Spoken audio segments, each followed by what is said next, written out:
comma, gotta get it.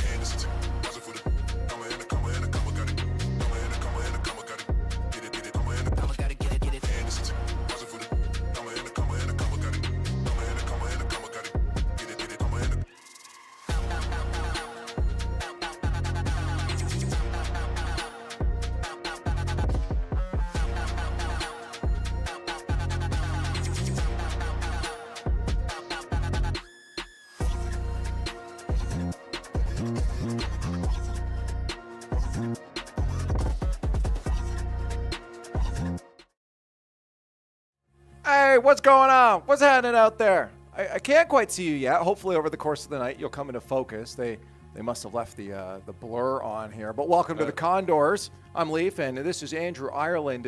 Or is it just my eyesight? Can you see chat as well? Or yeah, I can't really make it motion out. blur is definitely on. Yeah, okay. My glasses. Yeah. I lost my glasses. Yeah, go into your settings and turn that off, guys. It's definitely going to have an impact on your performance. But that's okay. Once it's off, you can enjoy the games tonight. We'll be watching a few different esports. The Condors will be hitting the pitch and the city, I guess. We'll be having Rocket League and then Valorant later on as we see our varsity squad tonight. Yeah, I'm looking forward to both of these games. You know, the Rocket League team is kicking things off. I guess that's almost a pun, not really, but they're going to be starting things off. Yeah, they're going to be starting things off tonight. They've been really on fire lately. Yeah, they've been playing great. They had a great couple of matches on Thursday night. That was a joy to watch, and like to see how they keep doing. And the Valorant team has been, they've been trying their hardest, but they've been having a tougher year so far. But again, this might be the night there things turn around. We can talk about the Valorant squad a little bit later on, but right now it's all about Rocket League. We said they've been playing good, but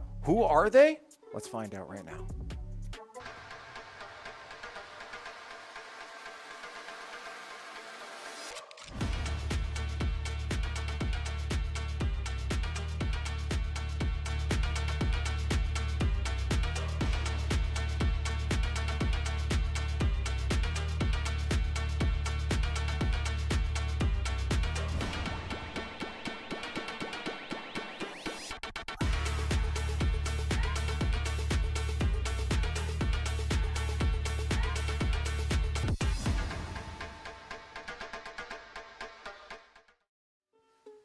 These guys are in focus. There it is, your Rocket League squad, of course, chunking 80, filling in that middle and middle right spot there with Coach on the end. Yeah. And the newest member to the squad, Cyber.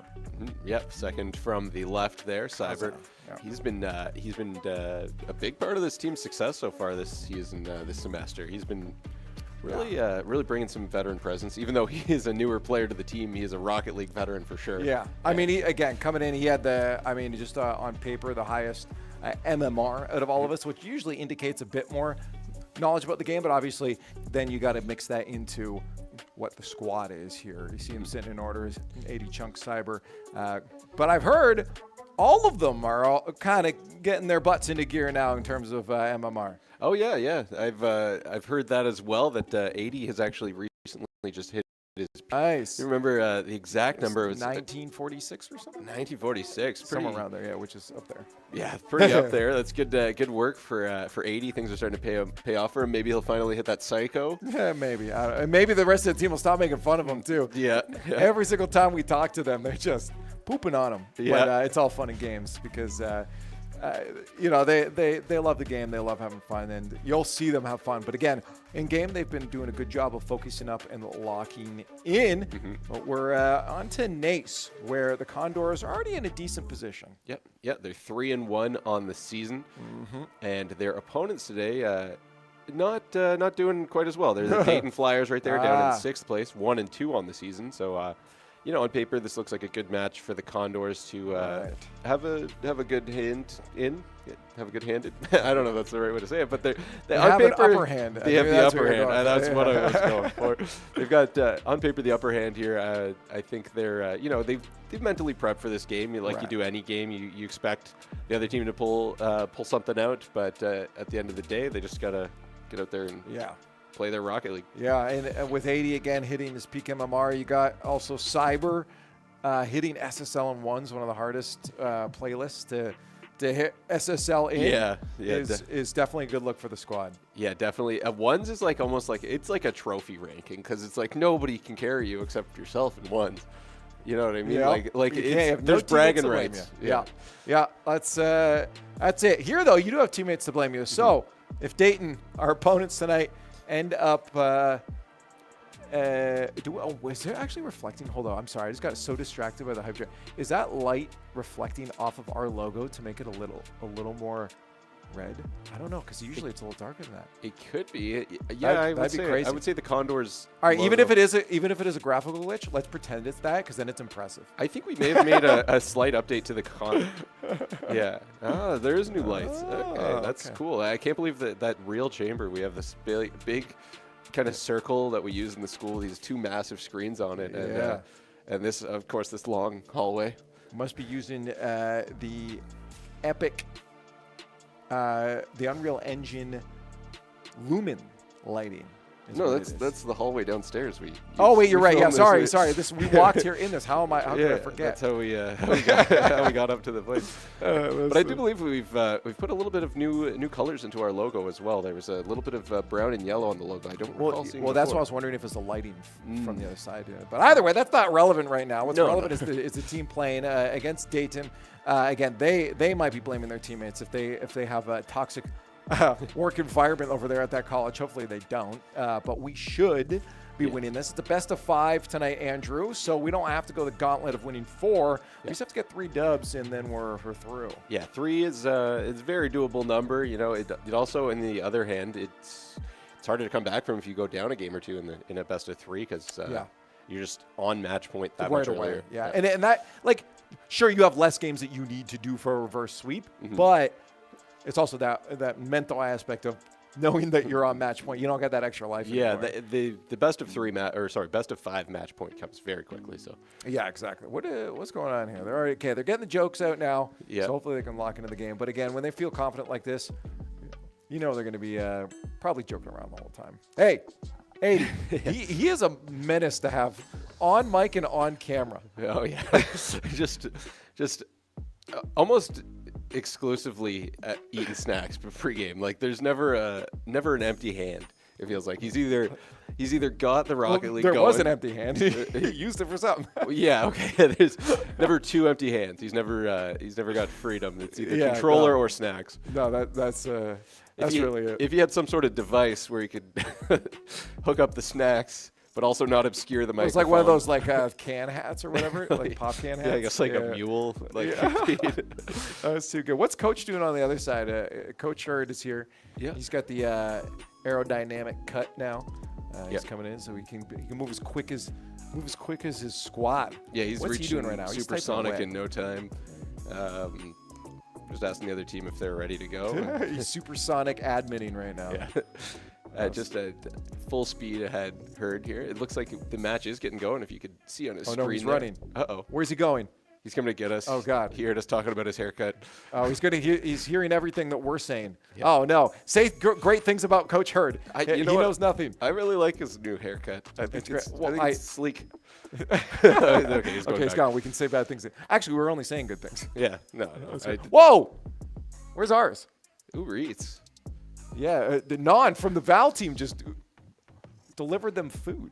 Wow, that's the one thing you don't get in the caster suite there. No, we get nothing. We're shackled up in here. Yeah. We haven't left since last week. Yeah, I mean, it's a cozy room, but I would like to see my family. Well, maybe after this. I've been told if our Rocket League team gets enough wins. Oh, that'd be great. Come on, boys. Yeah, we're really rooting for them tonight. Yeah, that's great. Yeah, we'll see in a few moments. We're still getting prepped up for the lobby here, but you know, I'm excited to see how the team's working right now. They were just scrimming St. Clair just before this. We were over chatting with them, and I think it was looking, from what I was watching them, and it was looking pretty good. They were connecting. There were a lot of passes going on too. They were being quick to the ball. So if they keep up with that, then they're honestly in a real good spot to win this matchup. And that puts us in a good spot as well. It's super fun to watch when they are making their connections. Like last Thursday's game was just so entertaining just as a fan of Rocket League to watch them play at that level. Well, once they figured out, hey, we just got to start playing a man up past ball instead of having all 3 players play behind ball. It opened up a lot of those options for them. I mean, when you have someone up like that, first off, you got the chance to capture some more boost that maybe you wouldn't have in your own defensive realm, and you also have the option for the upfield passes or demos if you need those, right? Like you really open up your option coverage when it comes to team positioning and moves downfield. Yeah, definitely that third man, especially you mentioned like the boost and the potential demos. I found the third man was just always wreaking havoc. Like it was really, as much as it was making it easier for the Condors to play last Thursday and make the passes, it was making it so much harder for that Thomas College team to play. Yeah, and as long as we keep that kind of game sense going forward, and if it's not happening, just reset to that. I think we're going to be in a good spot. So that's kind of the goal, Andrew, tonight for them, is to make sure that they can start strong, like on the right foot. Otherwise, I really just don't want to see them having that habit of starting slow, like in a lot of their past series. Yeah, for sure. It's definitely something they've talked about wanting to address and like improve upon, especially with their with looking forward this week. We're playing Dayton today, but we're going to be playing Daytona in the NACE game, in the NACE game. Daytona. Yeah, this is Dayton. Yeah, Dayton. Daytona is a pretty formidable opponent in that other division, and so they definitely, in the back of their mind, they got to focus on the game at hand right now. But in the back of their mind, they want to be sure that they're firing on all cylinders and ready for that kind of big game on Thursday. Yeah, I mean, and that's why you have to start strong. Because I was saying to them just on the way out is that I was talking with Coach Hurt, is that if you start slow or you start strong and then slow down, what you're doing is you're teaching yourself to play a different way each time, and you're losing that muscle memory, you're losing that flow. You have to go hard. It doesn't matter if you already have 5 goals, you keep scoring, you keep going, because that next matchup, like Daytona, is going to be a harder matchup, and if you slow down by the match before, you're going to start slow in that matchup there too. You have to play your game the whole time. Exactly. And I mean, maybe even in that sense, like some of the discrepancy between the different teams they face between the divisions as well could be a reason why they, are finding that tough start, is they've had to play a kind of a slower game, and then they're back to a faster one, and then they're back to a slower one. So I think that, like you said, just bringing it at all times, regardless of the score, who they're playing, just keeping that game flow going. What's Coach Herd doing right now? There's some sort of speech happening. Yeah, that we're missing out on. We've got them looking right into the camera. I don't know if is Chung trying to talk to us. No, he's talking to the Val squad right now. Yeah. The camera's just between them. What's somebody cracked a good one on the Val squad. What speech is he? Oh. Maybe they're helping them. Oh, it's probably non-talking trash like usual. Yeah. He's been known to be quick on his toes when the smack talk comes into play. Not that there would be inter-team smack talk. He might have just cracked a good one, but where'd Coach Hurt go? Come on, we need you. No. Yeah. Maybe he's, I don't know. Maybe he's getting more food. Maybe they're exchanging more gifts of food. Yeah, that would be real nice if they ran some down the hallway here. That's what I eat before. Yeah, I had a nice piece of avocado toast. Avocado toast. Okay. We made homemade ramen eggs. I know we're getting a little off track here, but we've got some free time. What year is this? Ramen eggs or avocado toast? The avocado. Well, I guess both. But what the heck is a ramen egg? Like when you marinate a hard-boiled egg in like soy sauce and stuff like this, in the style of like when you eat it with ramen. That'd be the garnish on a bowl of ramen. We started marinating those a couple days ago. Chopped one of those up, threw it on some avocado toast. Oh, that must have been delicious, actually. It was very good. Oh, okay. You know what? It was maybe not enough for dinner, but that's true. Wasn't bad.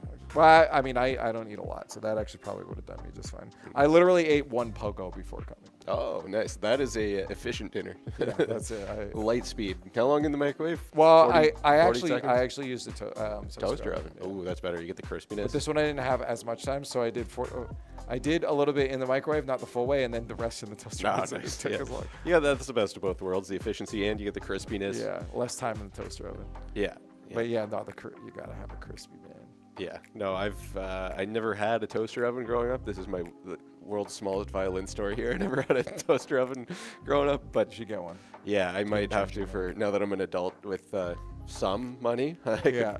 No, game changer. Everything that you like, you just put it in there, and then it's Yeah. hot and good, and not like soggy. Oh yeah, Right, like we it's we had one at a place I used to work, and just reheating pizza, so much better in a toaster oven than a microwave. Oh, I would no. If I only had a microwave, I would just eat the pizza cold. Yeah, no, I need the cheese to be melted again. Well, I guess maybe I'll put in a little bit, but yeah, no, you want it crispy. Yeah, the You toaster could oven. also just put a little bit of oil in a pan and put it in the pan. Oh, nice. Just a little, yeah, and the oil will get in, and then when it heats up, it gets crispy. That's another way to do it. Awesome. Okay, know, yeah, I might have to try that for my my leftover pizza. We've got some leftover pizza at the place from the Valorant tournament this weekend. Oh, there you go. Yeah, bringing it Oh back. yeah, how'd that go? Bringing it back to esports. We got some time while we wait. Looks like they're joining the match actually now, but Okay. I'll ask you how Well, it went later. Give me a thumbs up or a thumbs down. Yeah, TLDR, it was great. So Lot of he fun. gave me a thumbs up. Here we go, finally into the Rocket League match here. All the little bits of lobby issues and whatever are settled, and we're now playing.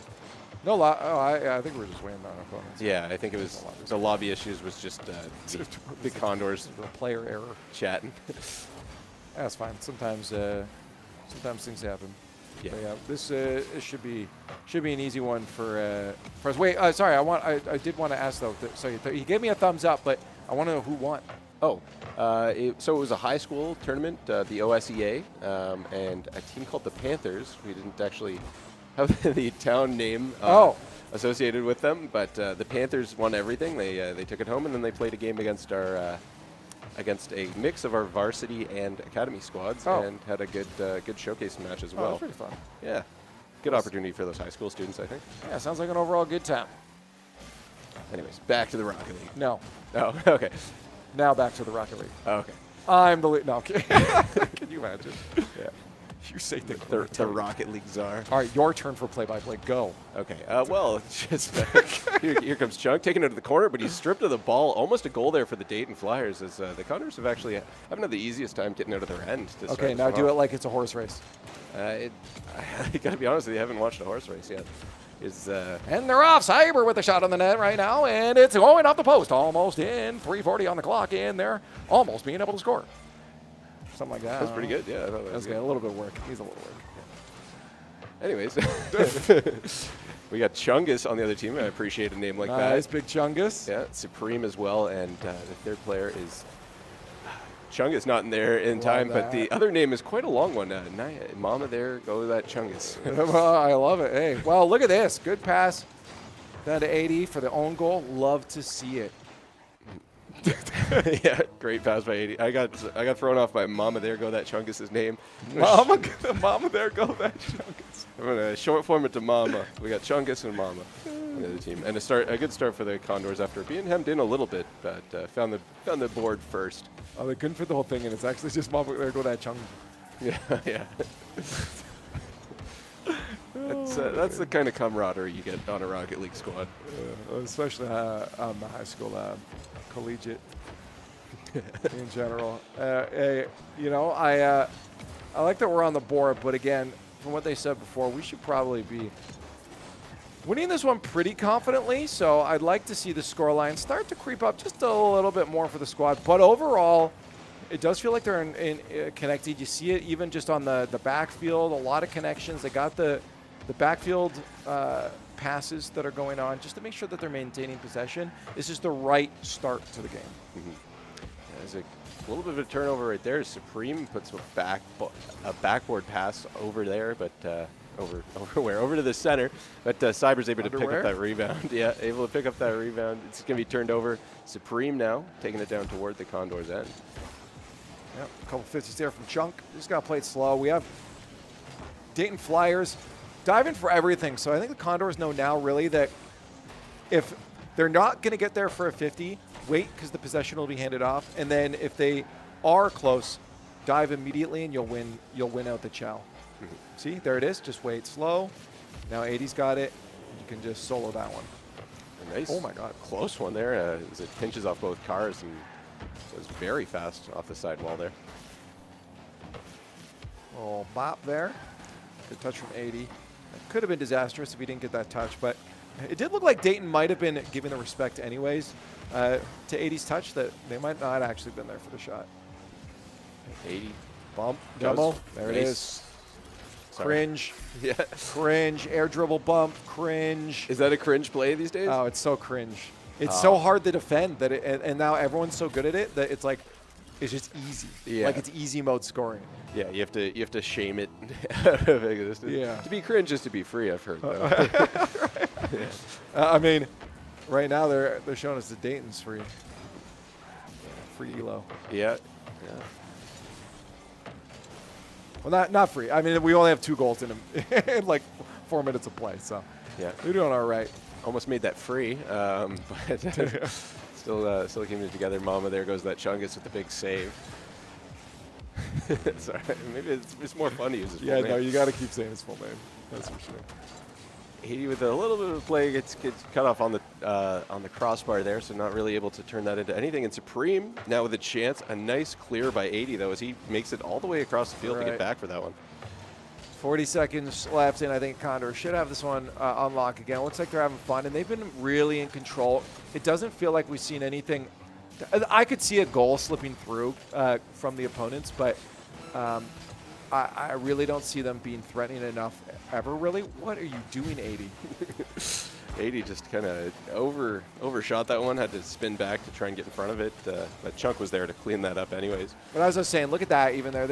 That wasn't even really a threatening offense. Sure, the ball was in front of the net, but there was never that pressure or peppering of shots towards our goal. So I haven't seen anything right now that indicates that Dayton should win this.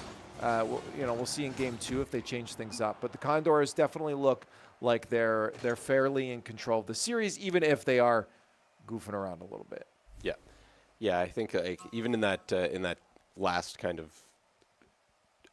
turn of events there, where 80 had the weird awkward bounce back, it didn't look like a panic. Like he was kind of just riding it out, and Chunk was right there for the save anyways. No, it wasn't a panic. It was a more of, I've pressed the jump button and that was the wrong decision. How do I get back on the ground? And then during that time of thinking, you're already back on the ground, but sideways. Yeah. So neurons just didn't fire fast enough on that one. Yeah. Just a loading, a little bit of brain loading there. A little brain lag. Yeah. But also another thing, kind of showing how they're dictating the play a little bit. But we're already seeing some of the more creative plays coming out from them, which usually, in the previous matches, takes a game or two for them to like feel out the opponents. So, right.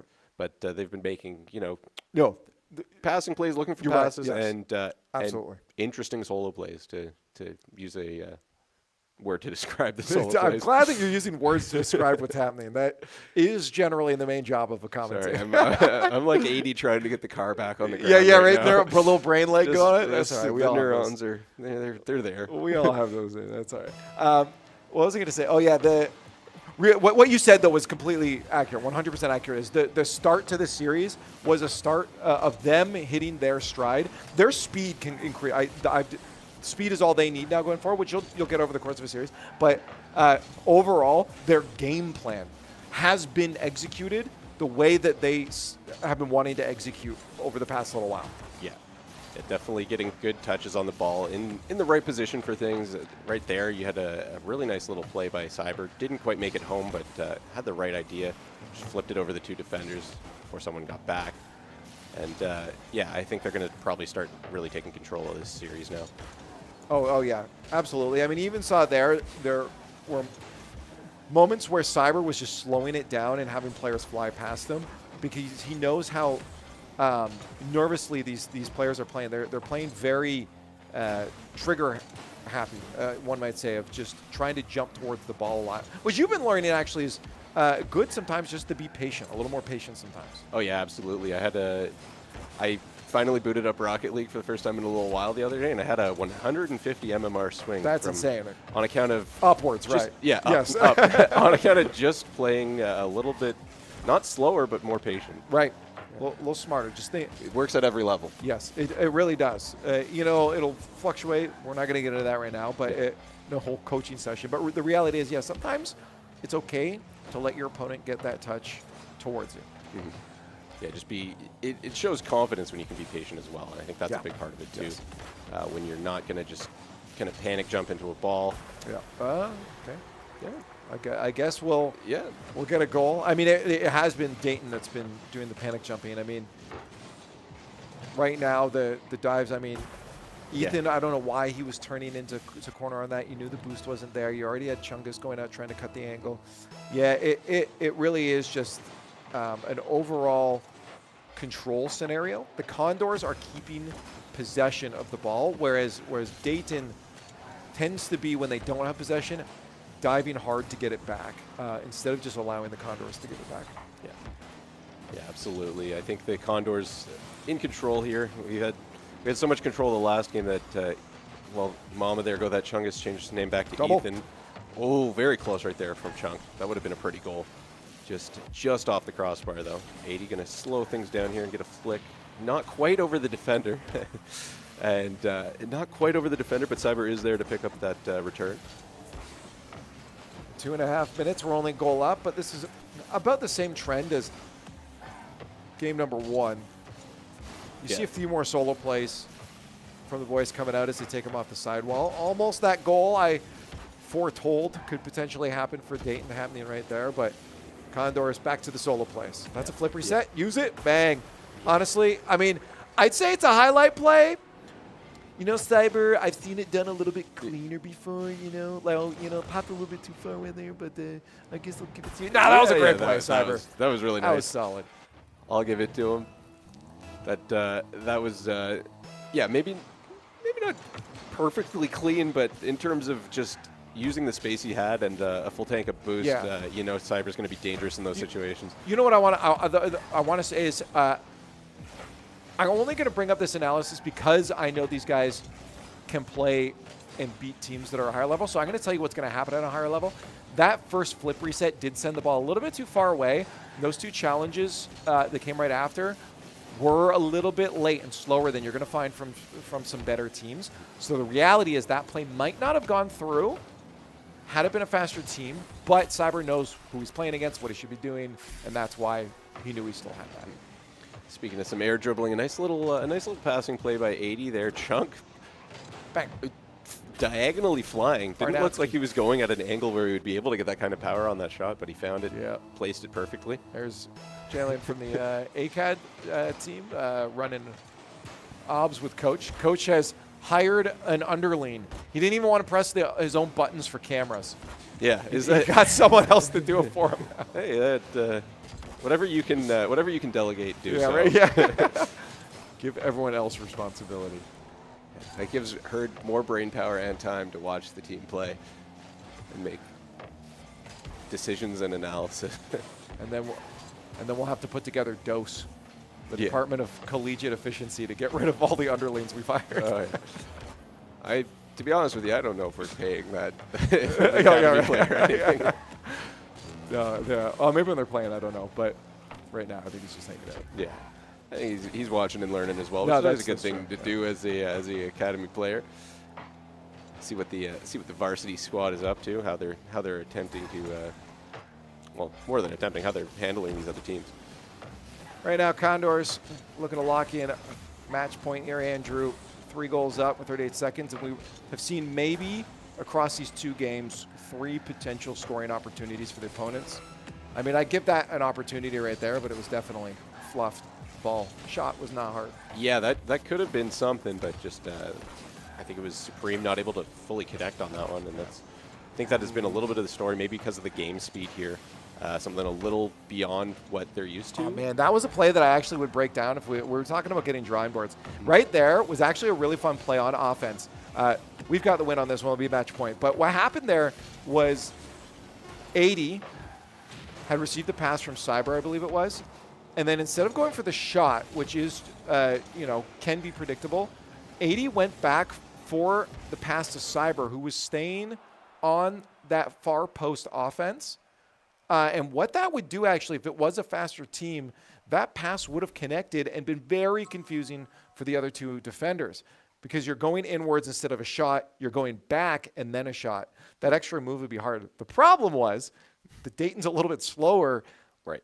than teams that play would work on. So the player was still mid-flip trying to get to our shot, and they ended up blocking the pass. So accidentally, they blocked our better play, which was kind of funny. But that was the right play. And that's why it's hard. Sorry for the spiel. That's why it's very hard sometimes to learn how to play against better teams, is because you get stuck in the rut of what works against. Just taking the shot there would have been the better option against this team, but not against teams that are a little bit harder. Yeah. So it's being able to, and that's why I like to see that they went for it, because that means they're playing their game and they're not scared. Even if that got cut off, they're not scared to still play their game. Yeah, they're still thinking, high IQ plays. Yes. As high as you can go with Rocket League IQ. Yes. And they're on match point now, so we're going to get this game started off. Your IQ is your MMR, but with a decimal place on the last digit. Uh-oh. Mine's not so good. Wait, yeah, I'm kind of curious what. Mine's like 80. Is that plat? You're plat 3, right? Yeah, I got up to just shy of 800, maybe 79. Let me find out right now. In the meantime, I'll explain what's going on. Yes, Cyber just hit a nice goal, a flip reset off the ceiling. Just got enough power on it to get past that last defender. Really pretty goal here. Just hits the flip reset into a shot. Last defender had enough time to get up there, but I don't think I anticipated a high shot, maybe a lower shot coming in with more power. So you are, if you're in Division 1, you have about 75 IQ. Perfect. That sounds about right. That's great. That's wonderful. I'm at like 120. Not bad. Oh, that's pretty good. Would that put you in Mensa? I don't know. Yeah, I think so. I haven't looked at the numbers and statistics in a long time. 120 is gifted. No, 130 is gifted. Okay. All right. I believe. Well, speaking of gifted, a nice little gift to Yeah. Cyber right there. A great pass by Chunk coming up from the top as the Condors are starting to put the distance in between the Dayton Flyers here. It's up to nothing with 4:15 to go. This is the quickest lead they've gotten in the series, and I think that just speaks to the confidence that they have now. They know we have control of the series. Yeah, nice pass, but that is cut off by Chungus, who I don't know if he meant to pinch it that hard. Oh, Ethan is no longer Mama Chungus. Yeah. Mama, there go that Chungus is now Ethan. Oh, Ethan. You've thrown the game. The only chance you had was sticking with Mama, there go that Chungus. Yeah. A nice passing play. Starts with a back pass this time. 80 puts it to Cyber, who gets demoed on the wall, but followed it up. Ethan whiffs on one. Mama, there go that Chungus. Just not able to cut it. I don't know where I was going with that. I mean, you know what? If Ethan doesn't want the name anymore, that's your gamer tag. Yeah. We found it. My casting name, Mama, there go that Chungus. And speaking of Ethan, able to find that squeak through goal that you foretold for the Dayton Flyers here. Just finds himself in the right spot in the right time. Yeah, not bad. I mean, you got the flip reset into that challenges the defense, forces them to deal with speed, and Ethan's just there for the cleanup. No, it was a good play too. It wasn't even a garbage goal.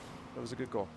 Yeah, kept the Condors guessing, but right there with an answer is Chunk and Cyber as it just a play off the ceiling. The first defender misses him. The second defender goes up, gets beat, and free goal there for Cyber. 3-11, singular goal. No perfect sweep for the Condors. They had 2 shutout games just before this. Now, the one thing I will say that they do have to watch out for is there have been a couple times now where the passing plays have been predictable. They are going for a lot of them, so they'll have to worry about, especially Daytona on Thursday, will start intercepting those if they see you going for those more. So keep the mix-ups of solo plays in there. We've seen them happening, but keep those solo play mix-ups going at a good back-and-forth rate, and they'll be fine. But it is something to be aware of. Yeah. Here comes Chunk with a solo play, but that one's met by Supreme. Cyber there, or pardon me, 80 was there to cut that one off, though. It's going to be Cyber again now going for another play. Oh, it was a pass. It was a nice pass. Yeah. He was trying to go for the cringe play. Oh. That's why he went past the ball. See Cyber goes up for it. You see him flying past it. Yeah, he wanted a demo on the tender. Didn't find any cringe people in the crease. Didn't matter. Chunk's still able to put that one past the 2 defenders there. Yeah, and that's what it was. It was 2 defenders panic jumping, right? Like they expected a certain amount of speed, and that's why the soft touch of Chunk's Dominus was able to just loft that one away. Good lead here for the Condors. Supreme able to cut that passing play off there. It was not a super hard pass, and he found his way in between the 2 players there. Well, double whiff from our players, unless they were called off, but sometimes you go up for the ball, you don't make connection with it. Yeah, usually not at this level, but it still happens to the best of us. Oh, it always still happens. It's just the percentage of the times it happens decreases the better you get. Yeah. It's never a non-chance. It's never a 0 chance situation. Yeah. The odds are low that 80 will whiff, but they're never none. That's yeah, fair enough. Hey, I like that, though. That was a good solo play there from Cyber. Again, I want them to be able to keep that in the toolbox. Team's looking pretty good. Another solo play there.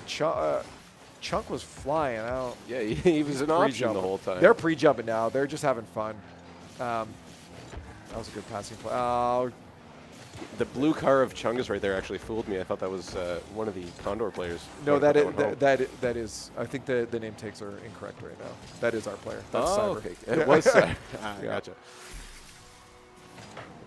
Can we get a Brazil? There's a chance. Ooh, double flip reset from I didn't even see that one. Yeah, it was, I think we were too busy we're theorizing on the color. Cyber. Hey, nice goal there. That was pretty good. Yes, pop that one off. That was good. A little double flip reset from the Dominus. All right, 2 more goals. We're on to the Brazil here, Andrew. They're definitely going for it as they brought the ball back into the Dayton side of the field here. We've got Ethan playing a little bit physical, gives Chunk a good bump there. Okay, no Brazil. We can get the Barcelona. Okay, what's the Barcelona? 8-2. Okay. Yeah, this I'll be honest, not sure what 80 was doing on that one. 80 was floating for like 10 years. Yeah.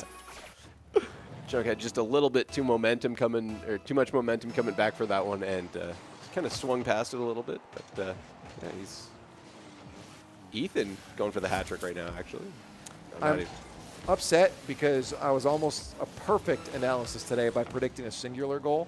Now they've gotten 2 goals. Yeah, close enough. I'll take it. Mama, there go that Chungus playing spoiler today. Disappointing. Speaking of that, here comes Chungus. Wait, what? With the ball. Speaking of disappointment, here comes Chungus. No. Speaking of Mama, there go that Chungus. Sorry, I didn't even hear you say disappointment. I said disappointing. You're like, speaking of Chungus. I'm sorry, Chungus. You're not a disappointment. In fact, I really rate the name. I'm going to go on record and say Chungus. Any meme names, always fun. Make casting a joy. Oh, that's great. Well, that is going to be game for the Condors. The ball touches the ground. The expected 3-0. 2 goals on the board for Dayton. And again, they made them look good. Like they were solid goals too. So when they did connect with it, they earned the goals that they got. So that was good from them. But yeah, overall, you could tell the control was purely in the hands of the Condors. I mean, these guys very much were confidently in that series to play their game and make sure that practice and the new steps forward they made over the last week even are executed from the beginning, from the get-go, not later on in a series. And I would say they did a good job of that. And is that a little shush from Chunk? Uh-oh. Is he doing is he emoting? Is that a little shush from Chunk? Or is he just thinking? I think he's just thinking. I don't know. It's pretty long there to be a shush. That's true. Okay. I think it was just he was thinking about picking his nose. He's like, oh wait, on my camera. Yeah, there's a good chance the camera's on me. I have to go to the washroom and clear out the bear cave. Oh my god! But yeah, I think that's good. I mean, again, the big thing for them is making sure that they keep those mix-ups in. They keep their head in the game in their next series up against Daytona. I think that's something that be cool to find out. I know you're going to talk to them soon about, now they're feeling after that one how have the confidence levels raised going into a Daytona match on Thursday based on the fact that they executed well today. Yeah, for sure. I mean, that's definitely a good thing to run by them, see what they're feeling about it. That's a free one for you. I have a hunch they feel pretty good about today's game. Yeah. Didn't really have too many just weak spots. It looked cohesive. So many times we've seen them play down to their opponents and not have like. Again, we said this a million times, a strong start, but this was different. Like they were on track for the proper game plan from the get-go. Then they sped things up and adjusted as the series went. But right from the beginning, they had their execution on point. Yeah, absolutely. And to reiterate a point I made early in the thing, they were making creative plays off the beginning too, which is always like just a sign of some confidence as well. So I thought that looked really good out of them. Yeah, no, it genuinely did. I mean, I think for them, they've got to keep putting the work in. It's very easy to slip that way. We talked about MMR swings. Yeah. It's easy to go up 150, but it's very easy to lose that again. Yeah. Like if you get overconfident in what you're doing. Yeah, I mean, that was the thing they also said. I noticed in the interview after the last game, like last Thursday, you were asking them what was going right, and they were kind of just like, we were just playing well today. So it was just like, I mean, obviously you take time, you breathe, watch the VODs, you go over it and figure out what you were really doing right. But in the moment, it sometimes just feels like I'm playing bad or I'm playing good. It definitely happens. But again, there was a realization, a big moment for the team, a breakthrough of, wait, let's just, again, I come back to it, but it really was simple here. Let's just play one of our, our first man upfield a little bit more. Let's give our team a little bit more freedom to float around. I mean, you think of it as a cloud, right? Like if here's the field, right? It's not just like wherever the ball is, and you like in soccer where you stay kind of like this push and pull back and forth. Right. In Rocket League, your bubble could be this top corner and then move around like this, right? Like you create a sphere of influence or a triangle of influence. Yeah. And if you're all back here, your triangle of influence is very small. You have nothing, no control over that midfield. And what you're trying to do is have a player be in a position that you can kind of squeeze your bubble of influence around theirs up to the other side. Right. And start to put pressure on their net. And having that player play wide or upfield a little bit more gives you that wider sphere of influence, or again, triangle of influence. Yeah, definitely. I mean, if you watch what was going on today, it definitely felt like they had a lot of influence over the events of the game, and it's been working for them. There's a really good video out there that you guys should check out. Who made it? It was Rocket Science. I can't. Rocket Scientist? No. That's a great name for a RL YouTuber. There is actually a Rocket Science channel for That's Rocket great. League. It goes over like I gotta check him out. No, sorry, it was Verge. I think it was Verge. Coach Verge, Virge, made a video about your positioning and kind of the same principle of this triangle of influence and control on the map. I highly recommend Googling these keywords I've said today and Verge and finding that video, because it's a core principle to controlling a field in a threes game of Rocket League. Yeah, absolutely. And I mean, maybe in the meantime we can see what a different coach has to say. That's true. Maybe Coach Hurd. Okay, you want to talk to him? Yeah. Okay. I'll get over there. And, all right. I'll ask him some stuff. All right. Cool. We got Valorant coming up in just a little. I think 8:30. So it's a little bit from now here. So please, 8 o'clock soon. Okay. Cool. Make sure to join us back here. If you go stretch your legs and stuff, make sure to hit the follow button. If you're closing the tab, hit the notification bell so it pops up on your phone. So you make sure you come back to us. Okay. We got Valorant in just a little bit with the Varsity squad. He's gonna go talk to the players. We'll see you on the other side of the break.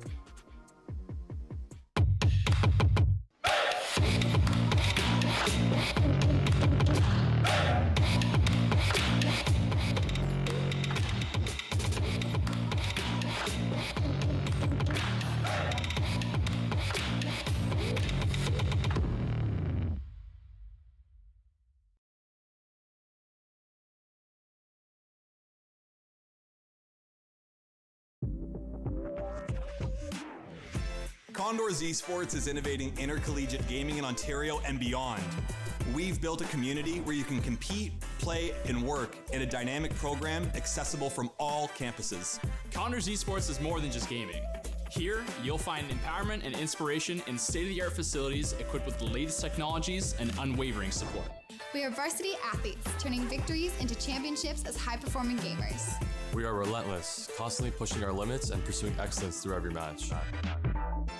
We are Condors. Gaming connects us on campus or online, all through best-in-class equipment. We're building a foundation of experience, powered by our passion, and developing skills that drive personal and professional success. We are eager students, transforming our dreams into careers in dynamic and emerging industries. Condors Esports goes beyond gaming, fostering enduring friendships, unforgettable experiences, and meaningful connections. This is your chance to transform your passion for video games, esports, and technology into something impactful. Learn how Conestoga is introducing Condors Esports to your campus and connect with fellow Condors striving to soar. We are Condors.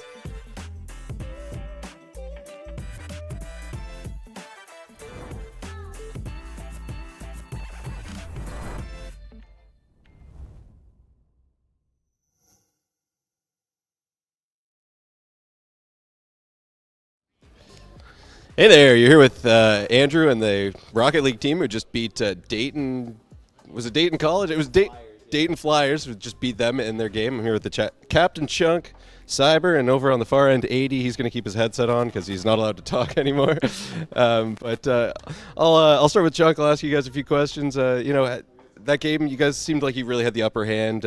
Seemed pretty straightforward for you. Yeah, we had a pretty good scrim coming into this. We did have one person drop out, but we had a good scrim beforehand anyways. But coming into this game, we knew it was going to be one that we can just work on whatever and maybe get some clips, which I got a clip, which I'm really happy about. Yeah, the double flip reset there. Double flip reset that they saw late, but that's okay. Yeah, that was nice. I mean, we'll put it in the highlight package. It's gonna go in there. We gotta get the Condors highlights packages going. But yeah, absolutely a great game there. And something you guys have been struggling with a little bit. Not struggling with, but it seems like you always get to a little bit of a slower start. Today, that was not the case. Were there any changes mentally going into this to get you in the zone for a game like this? Well, first of all, locking in 80, right? That's the big one. Yeah. But we knew coming into this we were the stronger team, so that kind of helped us. But we also have been working on just keeping it strong throughout the whole series. Yeah. Which this game was, we went for more stylish stuff, but absolutely. We still tried to lock in as much as we could. Right on, yeah. But yeah. Awesome. And Cyber, I got a little bit of news. You climbed the MMR. You've been grinding a little bit lately. Congratulations on hitting SSL and ones. How much ones have you been playing? So I've only played my placement matches in ones, okay. And I went from Champ 3 to SSL in ones, which that doesn't happen. You don't gain that much elo, but because I haven't played ones in like 3 seasons, it basically puts me all the way up because my 2s and 3s is high as well. So I just climb really quickly. Right on. So that might be the trick. So if I try hopping into ones, there's a chance. Maybe there's a chance. No, I'm plat 3. It's not gonna go well. But yeah, just the never-ending win streak, perhaps. But that's good. I also heard that 80 did a little bit climbing in the ranks as well. Yeah. I'll just ask for one of your guys to comment on it. What do you think led to that? I'm going to ask Coach Hurd what he thinks led. Yeah. 80's in timeout for interviews, so I'll answer on his behalf. He did put in some work with Cyber this week to get to his highest peak MMR yet. Yep. So we got him up to roughly 1921, I believe, 1923, something of that era. So he's pushing. He's still, I think, technically the lowest peak of the 3 of them, but the higher that we can raise him as a unit, the better we're going to do as a team. So it's working out in the end. Yeah. That's awesome. Do you think there's a chance he hits 2K? I don't want to speak too soon because obviously he's a professional thrower. So I'll be hopeful. I'll remain hopeful, and we'll keep you guys updated for the next stream. All right, and I'm looking forward to seeing where 80 can take this thing to the moon, maybe. One last question: we got the Academy players along here. Hey, how you doing, man? What's the occasion? Were you just kind of coming in to check out what goes on in the Varsity streams, or? The games and comms and how it goes in the Varsity. And do you think there's anything you like a key takeaway from today? Comms, better comms, for sure, and just more consistent. Well, there you have it. I think that's usually seems to be the key on a lot of these esports, is making sure the comms are consistent. Got a lot of good comms from you guys right now. A lot of good chat, and unfortunately, 80's comms have been disabled, but we'll. I'm sure we'll get him in the next time once he gets out of 80 jail. Thank you guys for your time. Good luck. See you on Thursday, and we're gonna take a short break. I don't know which camera I'm supposed to look at. We're gonna take a short break here, and then we'll get back to you with some Valorant at 8 o'clock. So stick around, grab a snack, and thank you.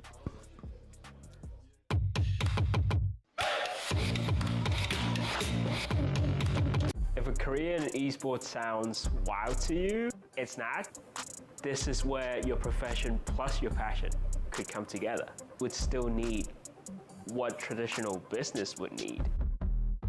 The more distinct difference is in traditional sports, no one owns the ball.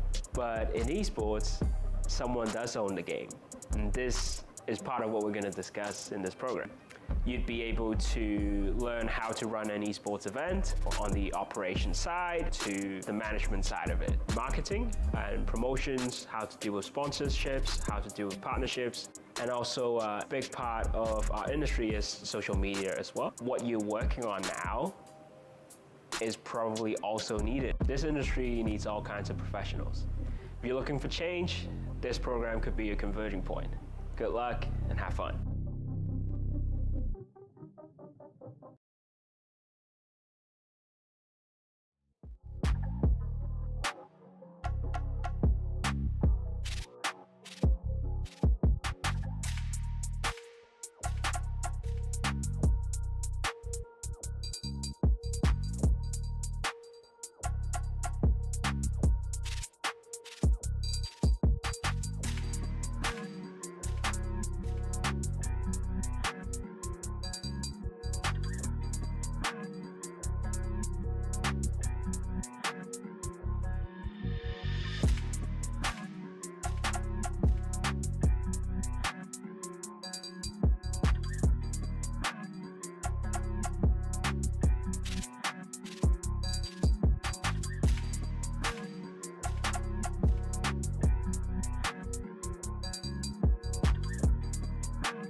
Hello, welcome back. We have more Condors action on the way. Valorant is up next to watch our Rocket League squad kick some butt earlier on. Now the question is, can our Val squad do the same? I'm Leaf. This is Andrew Ireland, a.k.a. Mama, here comes the Chungus. Hey, Mama, watch out. It's the Chungus. That's my catchphrase. I don't know. I was riffing. It didn't go good. You know what? Next time we start the show, that's what you're yelling at. Mama, watch out. Mama. Here comes the Chungus. I love it. Shout out to Dayton.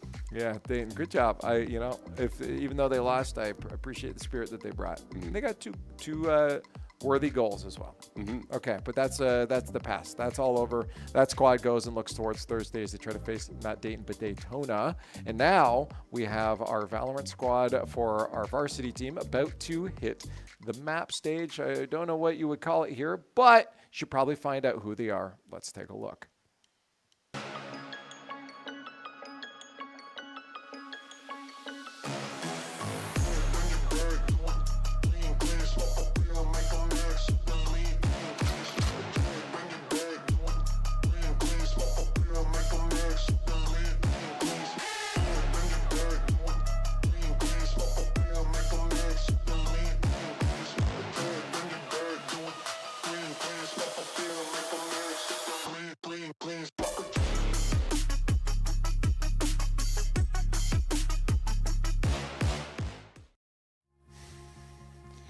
Val squad with only 2 change-ups coming in here, being Beanster and Sunther. If you've watched the last matches, which I presume you have at this point, the squad has had a few games since they've had the roster change-up, so they're starting to get used to things.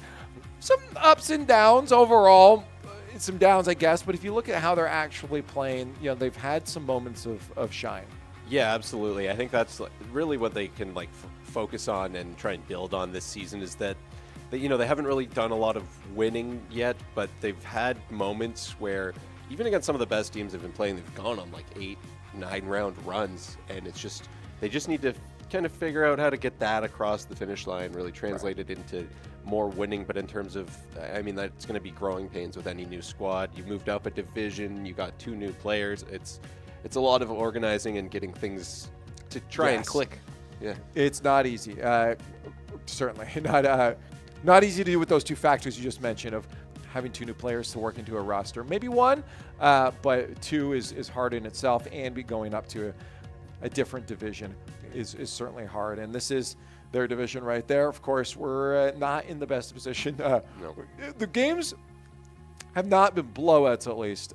If you actually look at the round difference, we're getting ourselves, I believe, even a couple times into the double digits. So there have been some close ones, but it's been a hard learning curve, that's for sure. Yeah, absolutely. It just not as many things going our way, but they have found, and I think this is especially one of the good things about it is when they are doing well, it seems like it's usually because they decided to just start having fun with it, which unfortunately it takes getting down 7-8-0 into the game before they're like, yeah, okay, well, now we should full send it, right? Yeah, let's just start doing weird stuff. Let's have fun. And another switch they did make in the last game, which it seemed to work out pretty well for them. It still didn't result in the win, but they got Non back on that duelist role where he had been playing. Well, I was going to talk about it in a sec because I do want to talk about our matchup against University of Maryland. If you notice, they are also 0-4.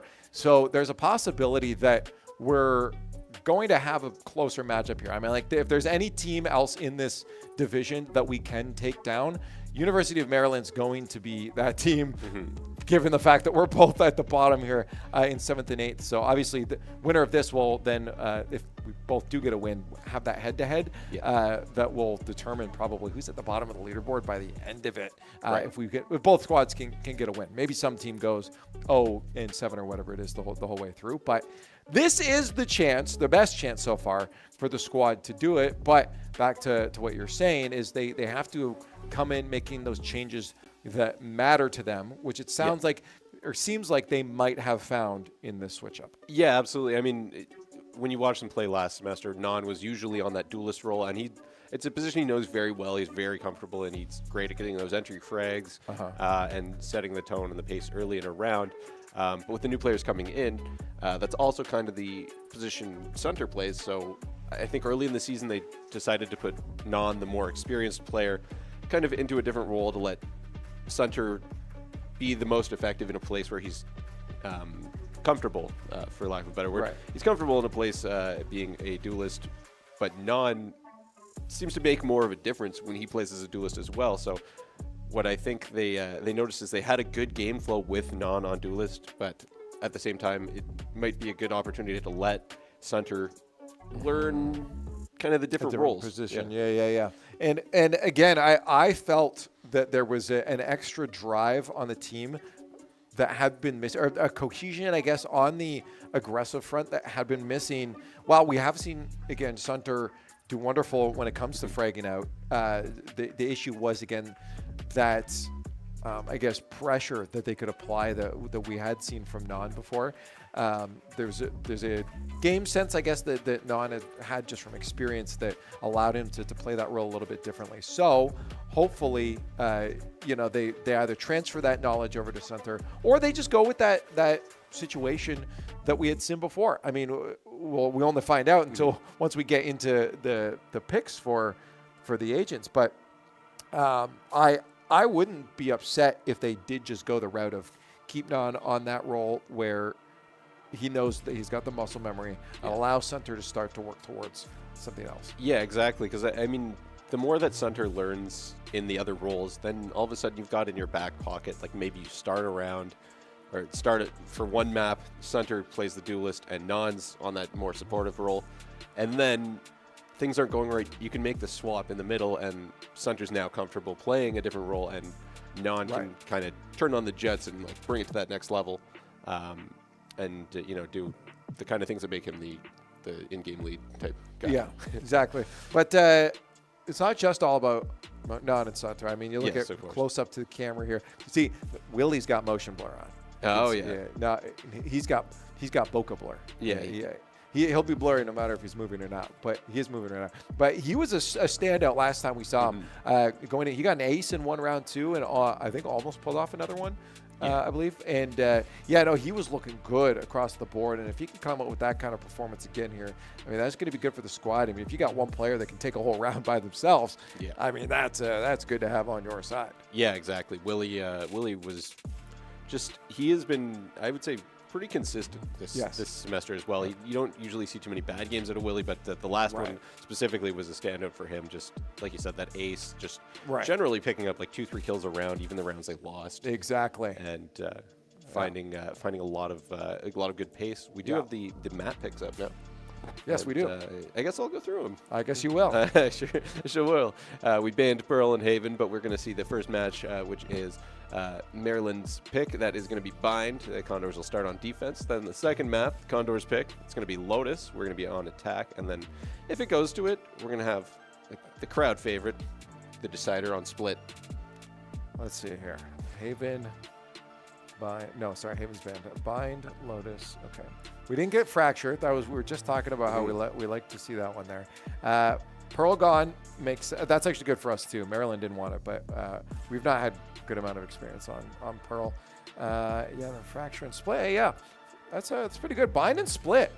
Yeah, that's good for a squad. We absolutely see a lot of Bind and Split with these guys. And used to. They started getting banned. Right. Yeah. We hadn't seen them in a while. Split specifically. Yeah. Split. Split is the one with the three sites? Split is Split. Oh, okay. So 2 sites. Bind is the one with 3 sites. That actually, now I'm having a stroke. Someone else is going to have to tell us that. Someone check. No. Bind has 3 sites. Split just has 2. Split is the one with the kind of the 2. It's like almost. It seems like it's in a high rise. Right. Yeah. In a building of sorts, like a courtyard outside of the building. Not an ideal place for bombs. No. That's why one team's trying to defuse them. Yeah. Get them out of there. They say. We should just told the other guys to stop. Yeah. Did we try that yet? Hey, do you mind not planting? Yeah. Can we sign a ceasefire, please? Leave the spikes at home. Yeah. Don't bring your spikes. Don't bring your spikes to work, ladies and gentlemen. And if any of the things we're saying don't make sense to you because you haven't watched Valorant before, well, look at that. We've got you covered. We have a little bit of an explainer here before the game gets started as we wait for the lobby to fill up. So let's teach the game to you for just a few moments and we'll come back and talk after. Valorant, a tactical first-person shooter that's taken the esports world by storm. In Valorant, 2 teams of 5 players face off, one team attacking and the other defending. The attacker's aim is to plant a device called the spike at specific sites, while the defenders try to stop them or defuse the spike if it's planted. Each player selects from over 20 unique characters, called agents, who have special abilities. From smokescreens to healing, these abilities can change the course of the game.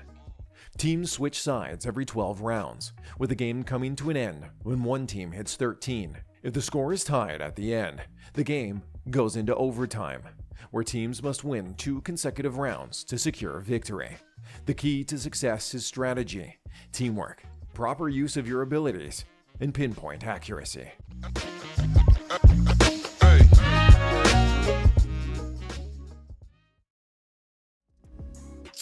I hope you learned everything you need to know. There's a lot more intricacies, of course, when it comes to this game, especially since all of the players have agents that have a bunch of different abilities, and those abilities change how the game is played. Yeah, the abilities are definitely the real wild card factor to this game, and what would make it so complicated in terms of strategy at the higher level like this. Definitely, sometimes it's just like, whoa, I didn't think you would use that there, but that made a lot of sense now that I see it. Yeah, I mean, sometimes you'll have, I mean, we see with Teo, I mean, specifically, which we'll probably see tonight, Teo's an agent that has a lot of abilities that, at first you're like, oh, that's an aggressive ability that can do damage because it's little missiles coming out, or it's a carpet bomb. Sure, yeah, it does, and it can be used for that, but you also think that when there's damage, something players want to avoid, you also have the option for zoning abilities. And if you have a large AoE carpet bomb that can go out, you can just use that not just to kill people on site, but to make sure people don't move onto site for a little bit longer while you get into position to maybe shut down and move onto the site. Yeah, it's there's a lot of creative ways to just use all the different things. Buying space is usually one of those ones. Kind of controlling the flow of where the other team wants to go is what sets this apart from other shooters, other games of the similar genre. Like you can't do that quite as much. I mean, if something like Counter-Strike, you do have you still have the smokes. And, you can still zone, but the Molotovs, not to the same degree. But yeah, it's definitely a change of. This has all of that and then some. Yeah, the ultimates. You don't have CT running around with a god in the sky planting down smokes, like Astra does. So no, or a little Counter-Strike buddy.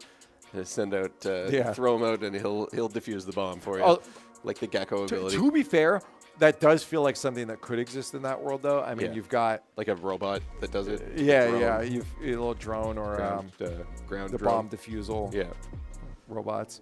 But yeah, that actually feels like something that would fit more in maybe like Rainbow Six or something. Yeah. Will they keep it a lizard in Rainbow? I don't know if it's a lizard actually. No, probably not. Gecko. Specifically Gecko is what I'm wondering if, because it's a bipedal. I mean, his name is Gecko. Yeah. Yeah, but you've seen the little guys that go across water, right? Yeah. Like they can stand on two. Yeah, that's okay. That's fair. Weird. Have you ever watched Godzilla? Yeah, he's That's on a two lizard. legs. He's on two legs. Yep. He is.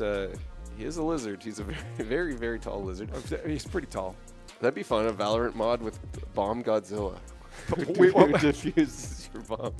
Little Godzilla, right? Little baby Godzilla. Yeah. I'd be down for that actually. Yeah, little Godzilla. I like that. It was funny in Deadlock. Some people put custom skins on just through texture packs, and at the beginning of the match the esports tournaments to figure out who gets to pick what side instead of doing a coin flip. They'll oftentimes get Tumo and Krills. They'll go to the mid boss pit and they'll just punch it like melee each other, and whoever wins that gets to choose side. Oh, nice. And then that indicates who gets first like ban. And what they've done is put a texture pack on. So Mo and Krill has boxing gloves on. So they're just boxing each other in the middle for I thought that was fun. Oh, that is very fun. I love when games do like a little well, that was the organizers putting their own texture pack on, but it's Valve, so I wouldn't be surprised if we suddenly start getting hats and stuff. Nice. That would not surprise me in the slightest. But we don't have hats in Valorant. No hats in Valorant. Well, Cypher is wearing a hat. Cypher's got a hat. Yeah, he throws it. Yeah. Does anyone else have a hat? Not that I can think of, actually. Omen's wearing a hood. I'm going to look it up. Who has a hat on in Breach? Just Google that. Who wears a hat? Breach has a little beret, I believe. Let's check out the Valorant. Or maybe it's Brimstone. Brimstone has a little beret. Breach is the other guy who I keep thinking is Brimstone. Brimstone has a hat. Yeah, he's got a beret, yeah. Mm-hmm. Could you count? Sage's that's it. KO got a hat there. Sorry, KO's the robot. I'm thinking of the gal. Killjoy. She's got a little toque. Oh, yeah. She's got a toque on, yeah. Omen's got a hood. It is like a cloak. I don't think that counts as a hat. Oh, Raze has a hat on, a cap. Oh, ball cap. Yeah, backwards ball cap. Bandana, is that a hat for Sky? I wouldn't count a bandana. I wouldn't either. Anyone else here is going? No. I mean, technically, does Vise? Vise is wearing a that's full a helmet. Helmet, which is a type of hat, I suppose. I think it has to sit on your head, whereas a helmet, well, no, helmets are usually secured, though. I think helmets need to be secured. Helmets, but one of those bucket hats with a string on the bottom is not a helmet, per se. I mean, why not? I think there's also an implied defensive nature to helmets. Although hats defend you against the sun, so. Yeah, and that honestly probably was the initial purpose of designing hats. Yeah. You look at sun hats. Yeah. Yeah. Cypher keeps it all that sun out. Yeah, well, it's good for aiming. Yeah, definitely. Right. Yeah. Well, I think we've gotten our opponents in now, so I think we get to go see and find out if Non is going to stick to the duelists today, what the game plan is here for the Condors. Mm-hmm. Yeah, we've got Sunter hovering over the Rays and the... Are we going to... Yeah, they're both hovering over... Okay. Or hunting. Hovering over a double duelist. I mean... They want to do some hunting. Yeah, that's what happened there. Do you give the race to Non, though? Maybe. I mean, he's been good with the Rockets. Sunter also not bad with the Rays, but Non, I think, is locked in. Not the Rays. He's going to be.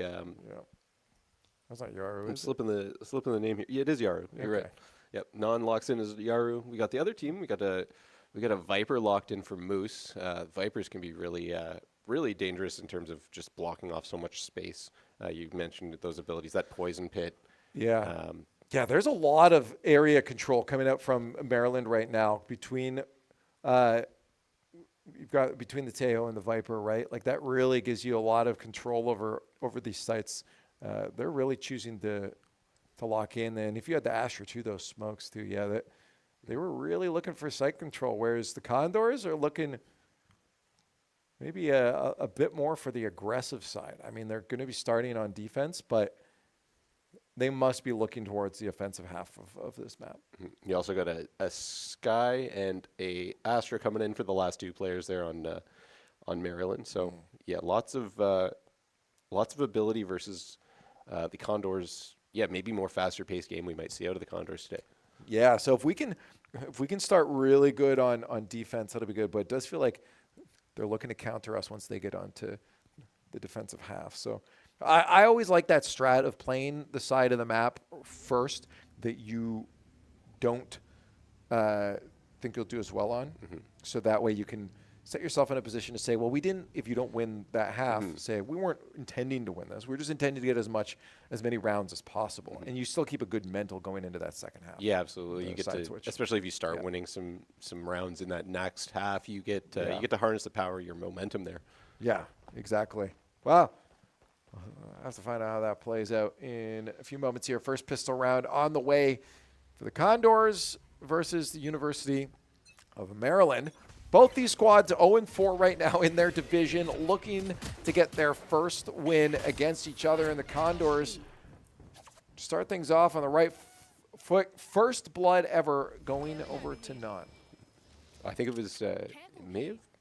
Yeah, it was Non, you're right. I saw his camera, so unless it wasn't matched up, but I saw his face on the screen when it got the kill. I think it was Beanster and Non shooting at the same person, so it looked like Non got him. But regardless, Condors first blood in a good place to be, but they're kind of stacked on the opposite side where this University of Maryland push is going to be coming from. So we'll see what they do as they're slowly working their way through the hookah lounge there. This is a very slow pistol round, to be honest. Generally, you see both teams get relatively aggressive when it comes to pistol rounds because they just want to get on to the next one or surprise their opponents. But yeah, very slow here. It might work out for the University of Maryland as they get another pick. Willie's trying to lock it in. We talked about him before, but he gets shut down, and Non can't find anything either. It's down to Kevin to lock this in, but he's got a lot of opponents circling around him. Oh, that's a good start, though. Gets a headshot quickly there on Spartacus. Now just two opponents. He's checking the right corners. Unfortunately, there's an opponent at each corner that he doesn't know about. It's going to be a little bit challenging. He's just got to time this right. If he can time it he's got one. Is he going to stick it for the next part here? He knows the other one's coming in. Kevin, I don't know if he's going to have enough time to get this defused, though. He's got the half.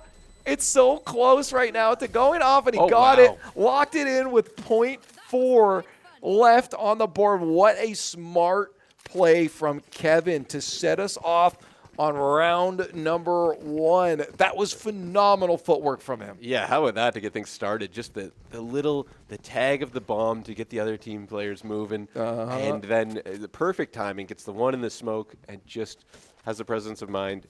Had the right thought that last player would be waiting in the hookah lounge there and able to hit his shot. Yeah, look at this. This was phenomenal work. Stepping outside to be able to get himself out of view of that player jumping into sight and somehow managing to time it so right that the opponents weren't looking out window yet towards the site that he stayed alive in that. The timing impeccable.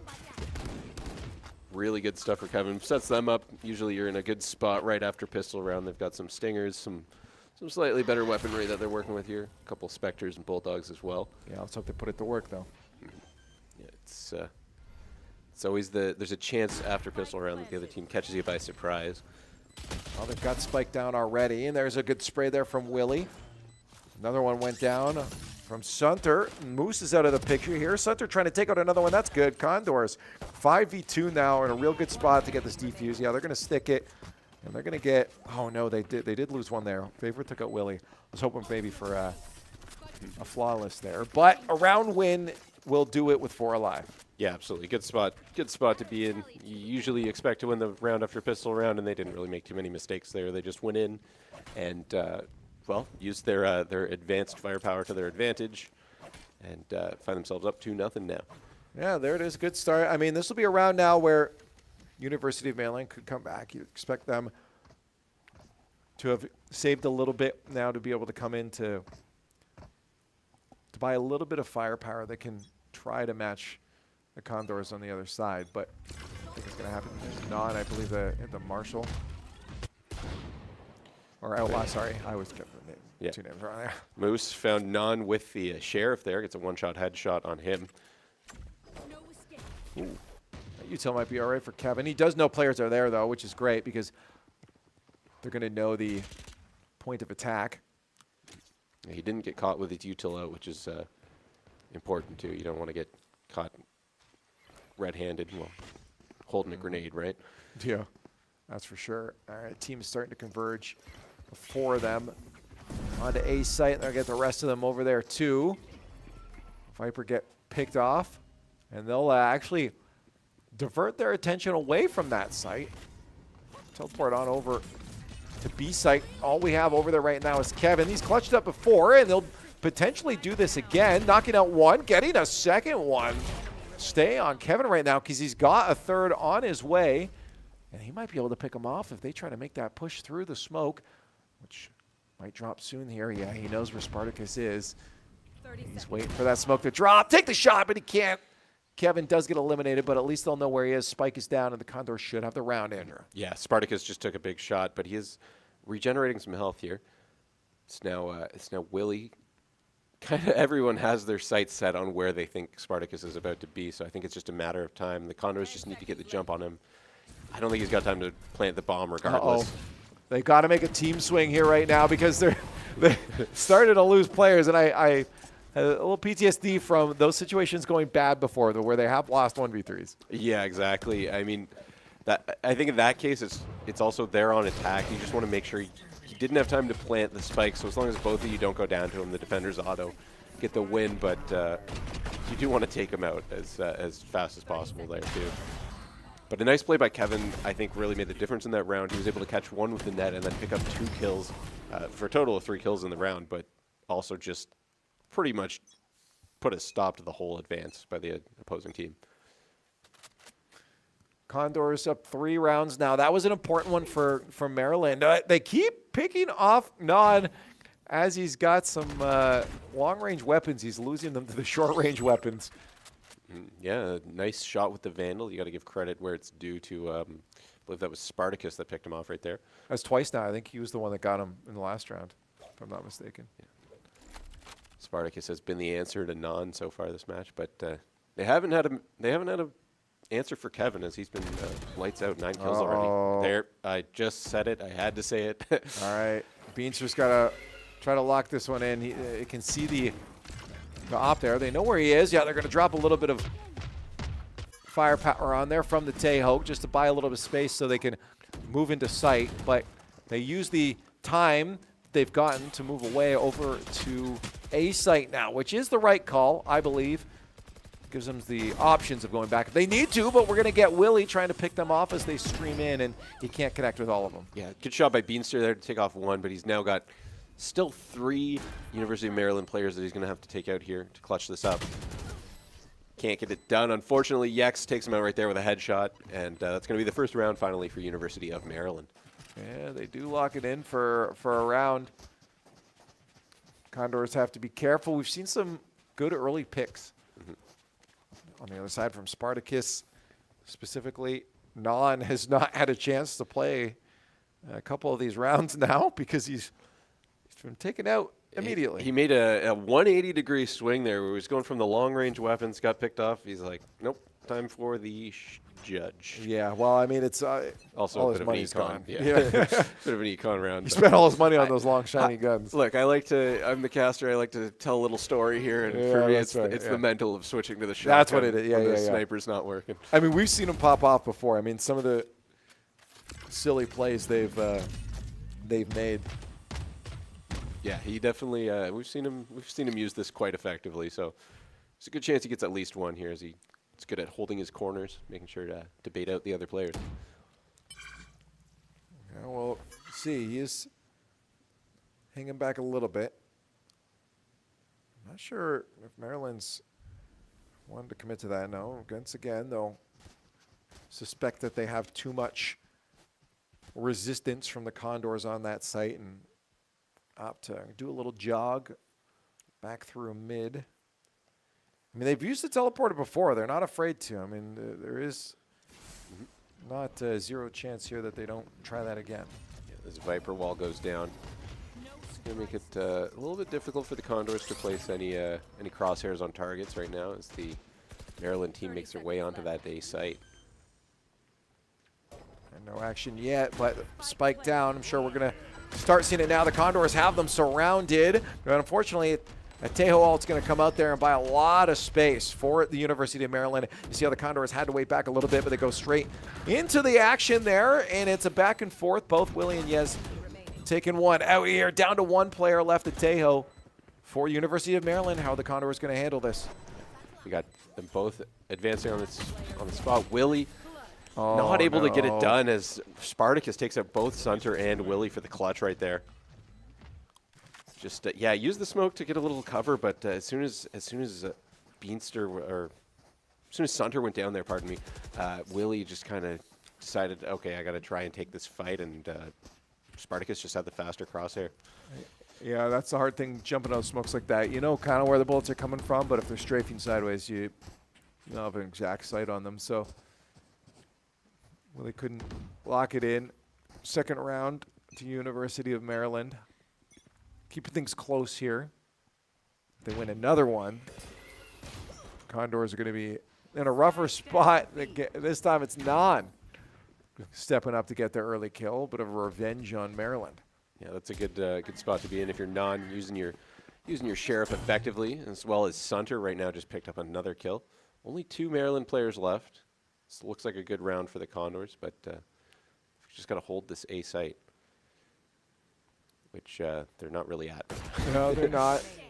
But it doesn't really matter at this point. I mean, Willie's going to get a pick on Yex, and he's just going to wait for the rest of the team to make their way in. Look at them stacked right now. Yeah. This is funny. Willie getting chased down. Spartacus makes quick work of that. Free headshot for him. Yeah, no, he did not expect the little sneaky around there. But Condors just have to sit on the bomb. It's down underneath them. It's up to Spartacus to work some magic. More rockets go through the smoke, but it does give Kevin an idea of where Spartacus is. Sunter as well, and he shoots through that smoke, takes him out with a headshot. Condors now doubled up on Uni of Maryland right there. Yep.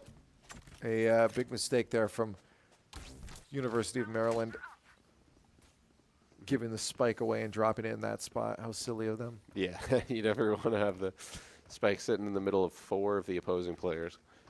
Generally not. I wouldn't say never, but generally not. Yeah, as a rule of thumb. Yeah.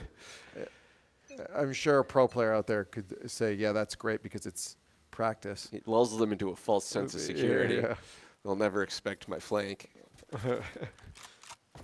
Yeah, not I mean, also if you do have a situation where you got an AoE ult that you could throw down there, I mean, there's a possibility, right? But usually the Condors, I mean, smart players wouldn't do that if they knew that ult potential was on the other side. Condors, I'm going to back off site here, full stack over onto B as they work their way in. They'll probably get control here, and it'll be up to Condors to buy it back. Good thing, though, is they're wasting a lot of time on that raise ult. Yeah, not able to get anyone with the raise ult as well, which is fortunate for the Condors. Viper Pit's out, though. It's going to be a little bit harder for the Condors to get in. Yeah, they're going to have a hard time getting to this site. A lot of resistance being met as they are trying to find their way around these corners. Viper able to... Oh. He's just giving out intel right now. He's just saying, here's everybody. Shoot them in the Viper Pit. That was a brilliant use of that Yoru ult. Just jumping dimensions there to get some intel for his teammates. Yeah, they backed everyone off pretty much. It's going to be tough for Vapor and the other player to get there. But Spartacus picks up 2 kills, and Vapor gets the final one on Beanster. Yeah. They were in a difficult spot, but they held it off and able to get another round win here for University of Maryland. Yeah, it was a tough spot. I like the play. It was a really good high IQ. You know, that's what you want to use them for sometimes. You don't always just need to use it to flank and get a kill yourself, but give some intel to your teammates. They almost got that site control back. It was a good counter, actually, to that Viper Pit. Being able to just say, hey, I'm standing behind them, shoot at me. You'll get the kill. And I'm sure that's a common play, but like I hadn't seen it executed yet. Yeah, definitely a smart way to use it. Maybe in Non's case, you know, with that Yoru just going forward, he might have to feel like he has to save it for any time a Viper Pit comes out, which you don't want to let it also handcuff yourself when you might just need a round where you can pick up kills. But at the same pardon me, I'm losing my words here. At the same time, it's good to have in your pocket. Yeah. Oh yeah. No, it was a good counter. I like the creativity of it, but they didn't win the round.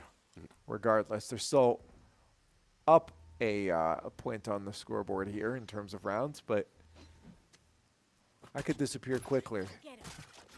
Yeah, this is Valorant is generally a pretty streaky game. One team can chain a couple of round wins together.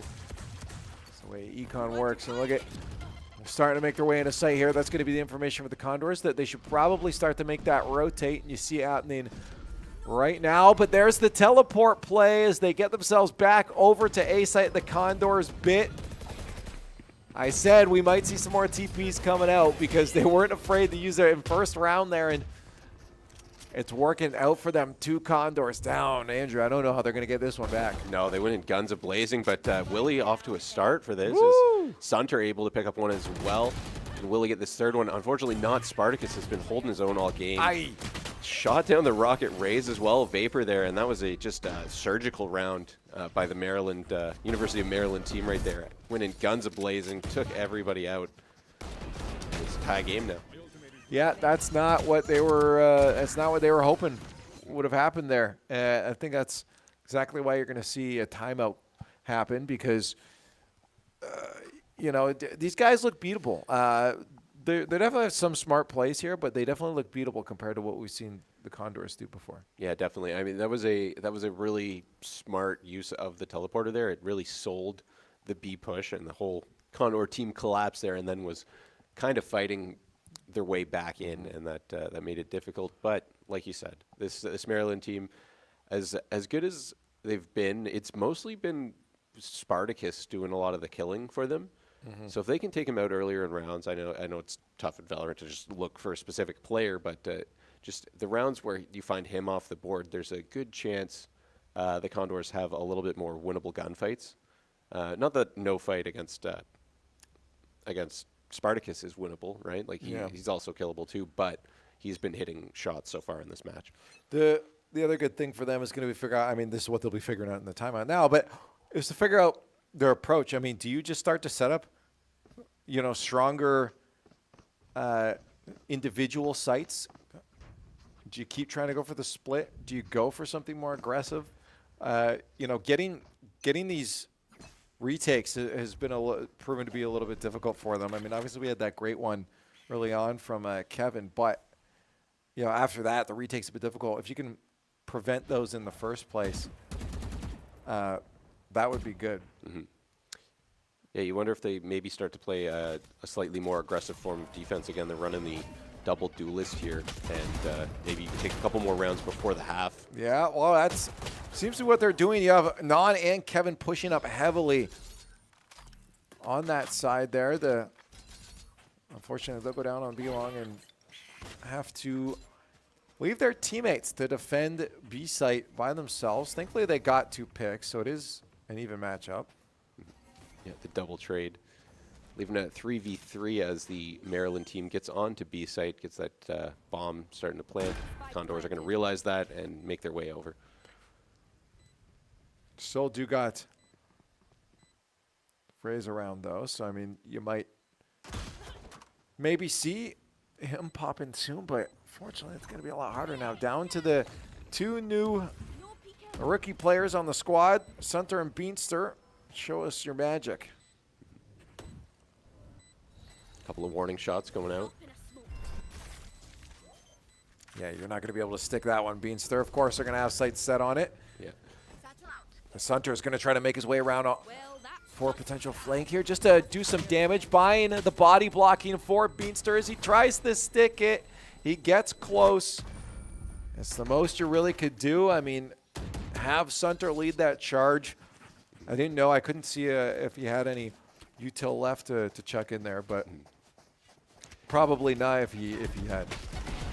Yeah, definitely. It was an unfortunate cross there for Willie as he tried to make his way through and just got picked off by this player. Like we see right here on the replay, Moose was just ready for it, and found themselves going into a 2v3, which is, it's only a one-player mismatch, but it feels like a lot when it's that specific amount of people, because you only have 2 angles covered with 2 people.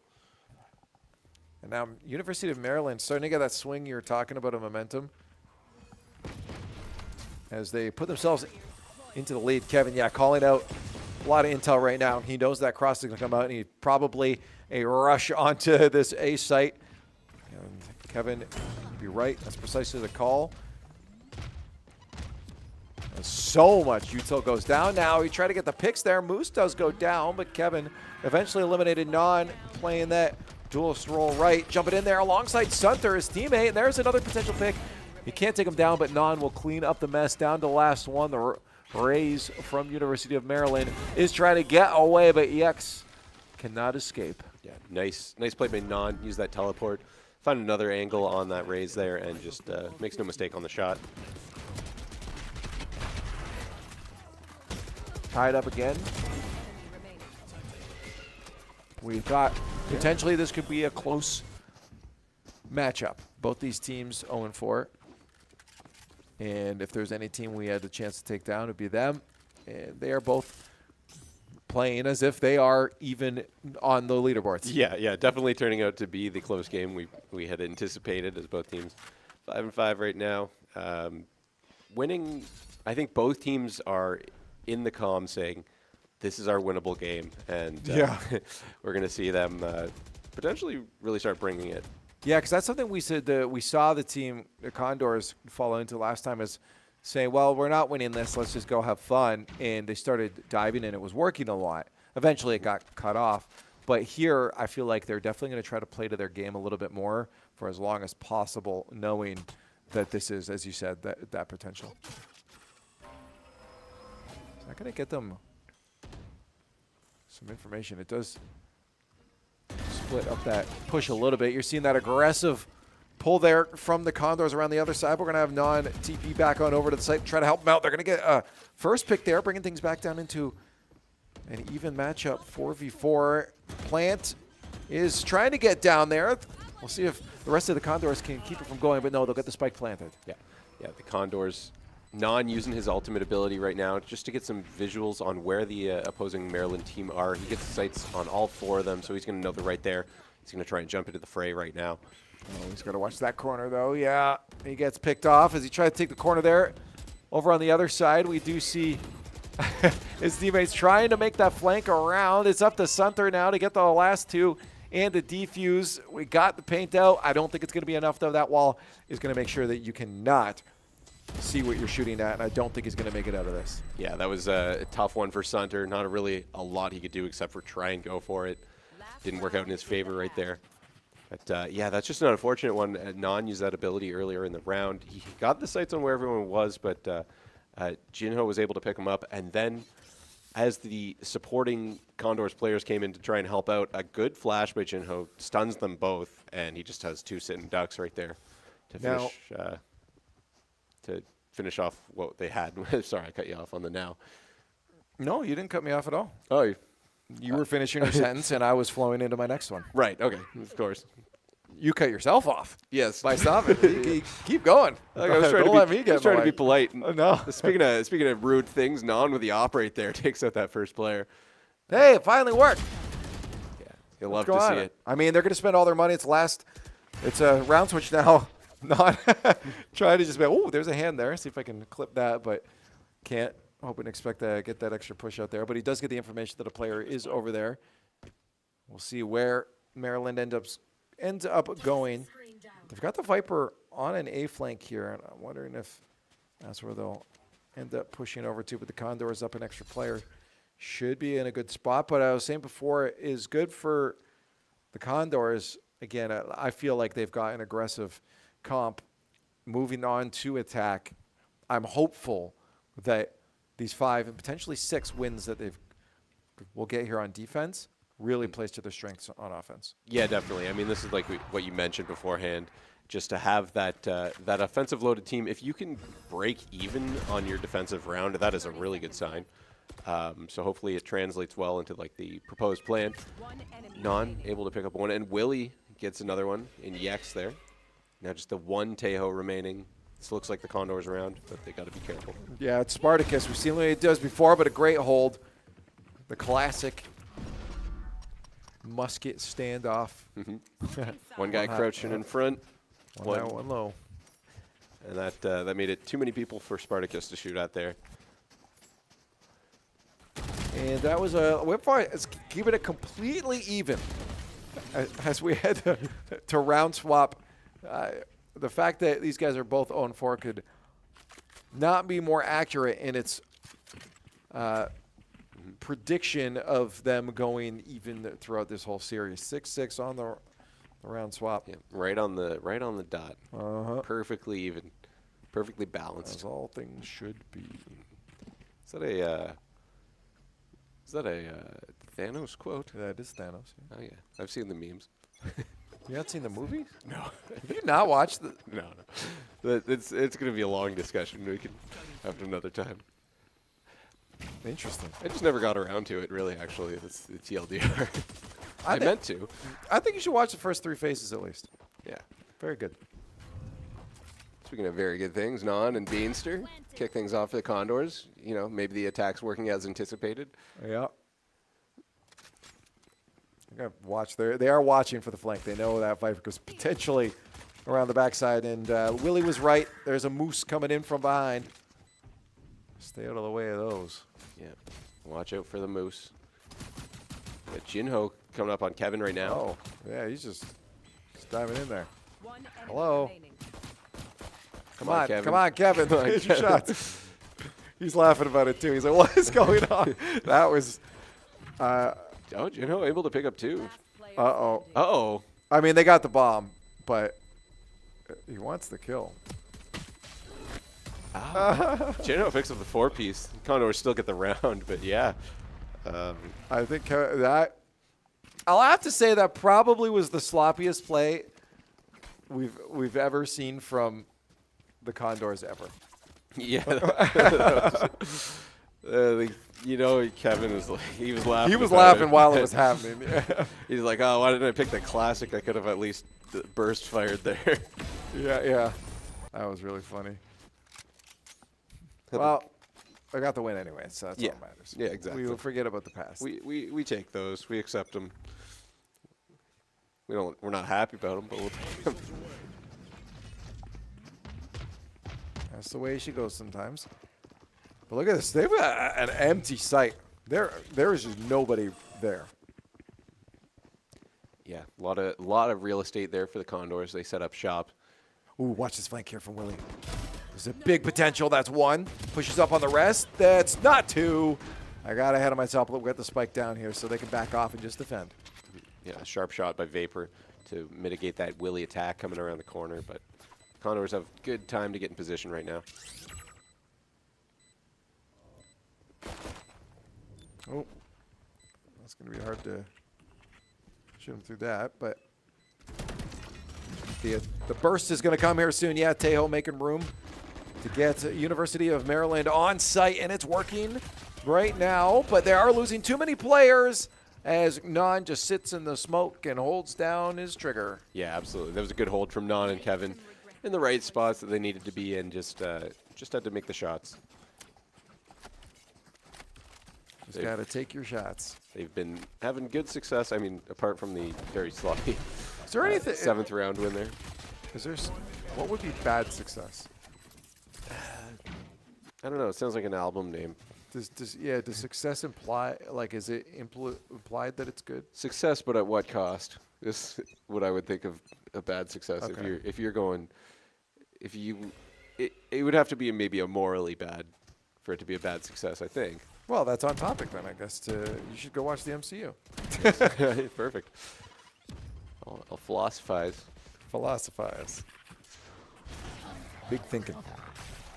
Condors into A site. This is aggressive, but they're going to have a little bit of resistance there, so I think they'll recognize that and say, no bueno. Yeah, that Viper pit in a good spot. Cuts off the teleport too.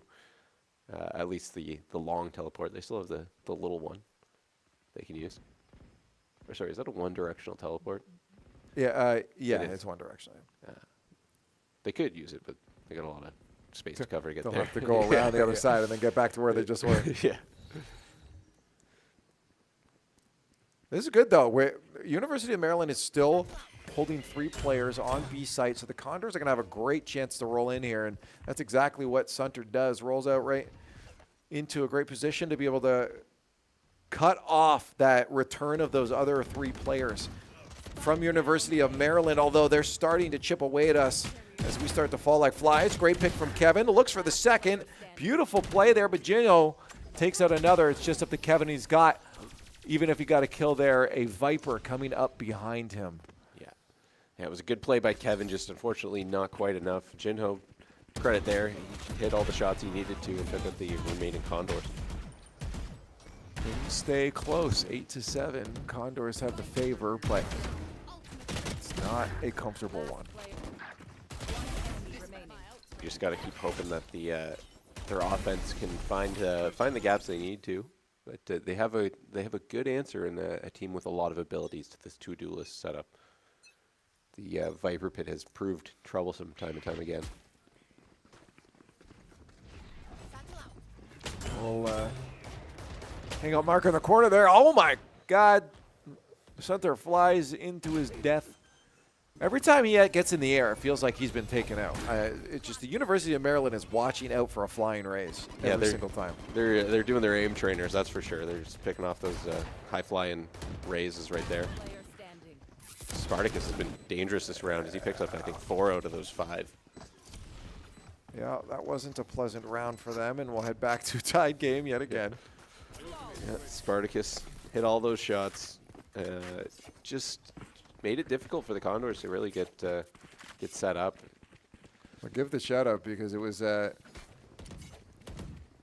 in production that said this will be probably go to map 3 with multiple overtimes. And so far, while things can change later, so far that prediction is on target.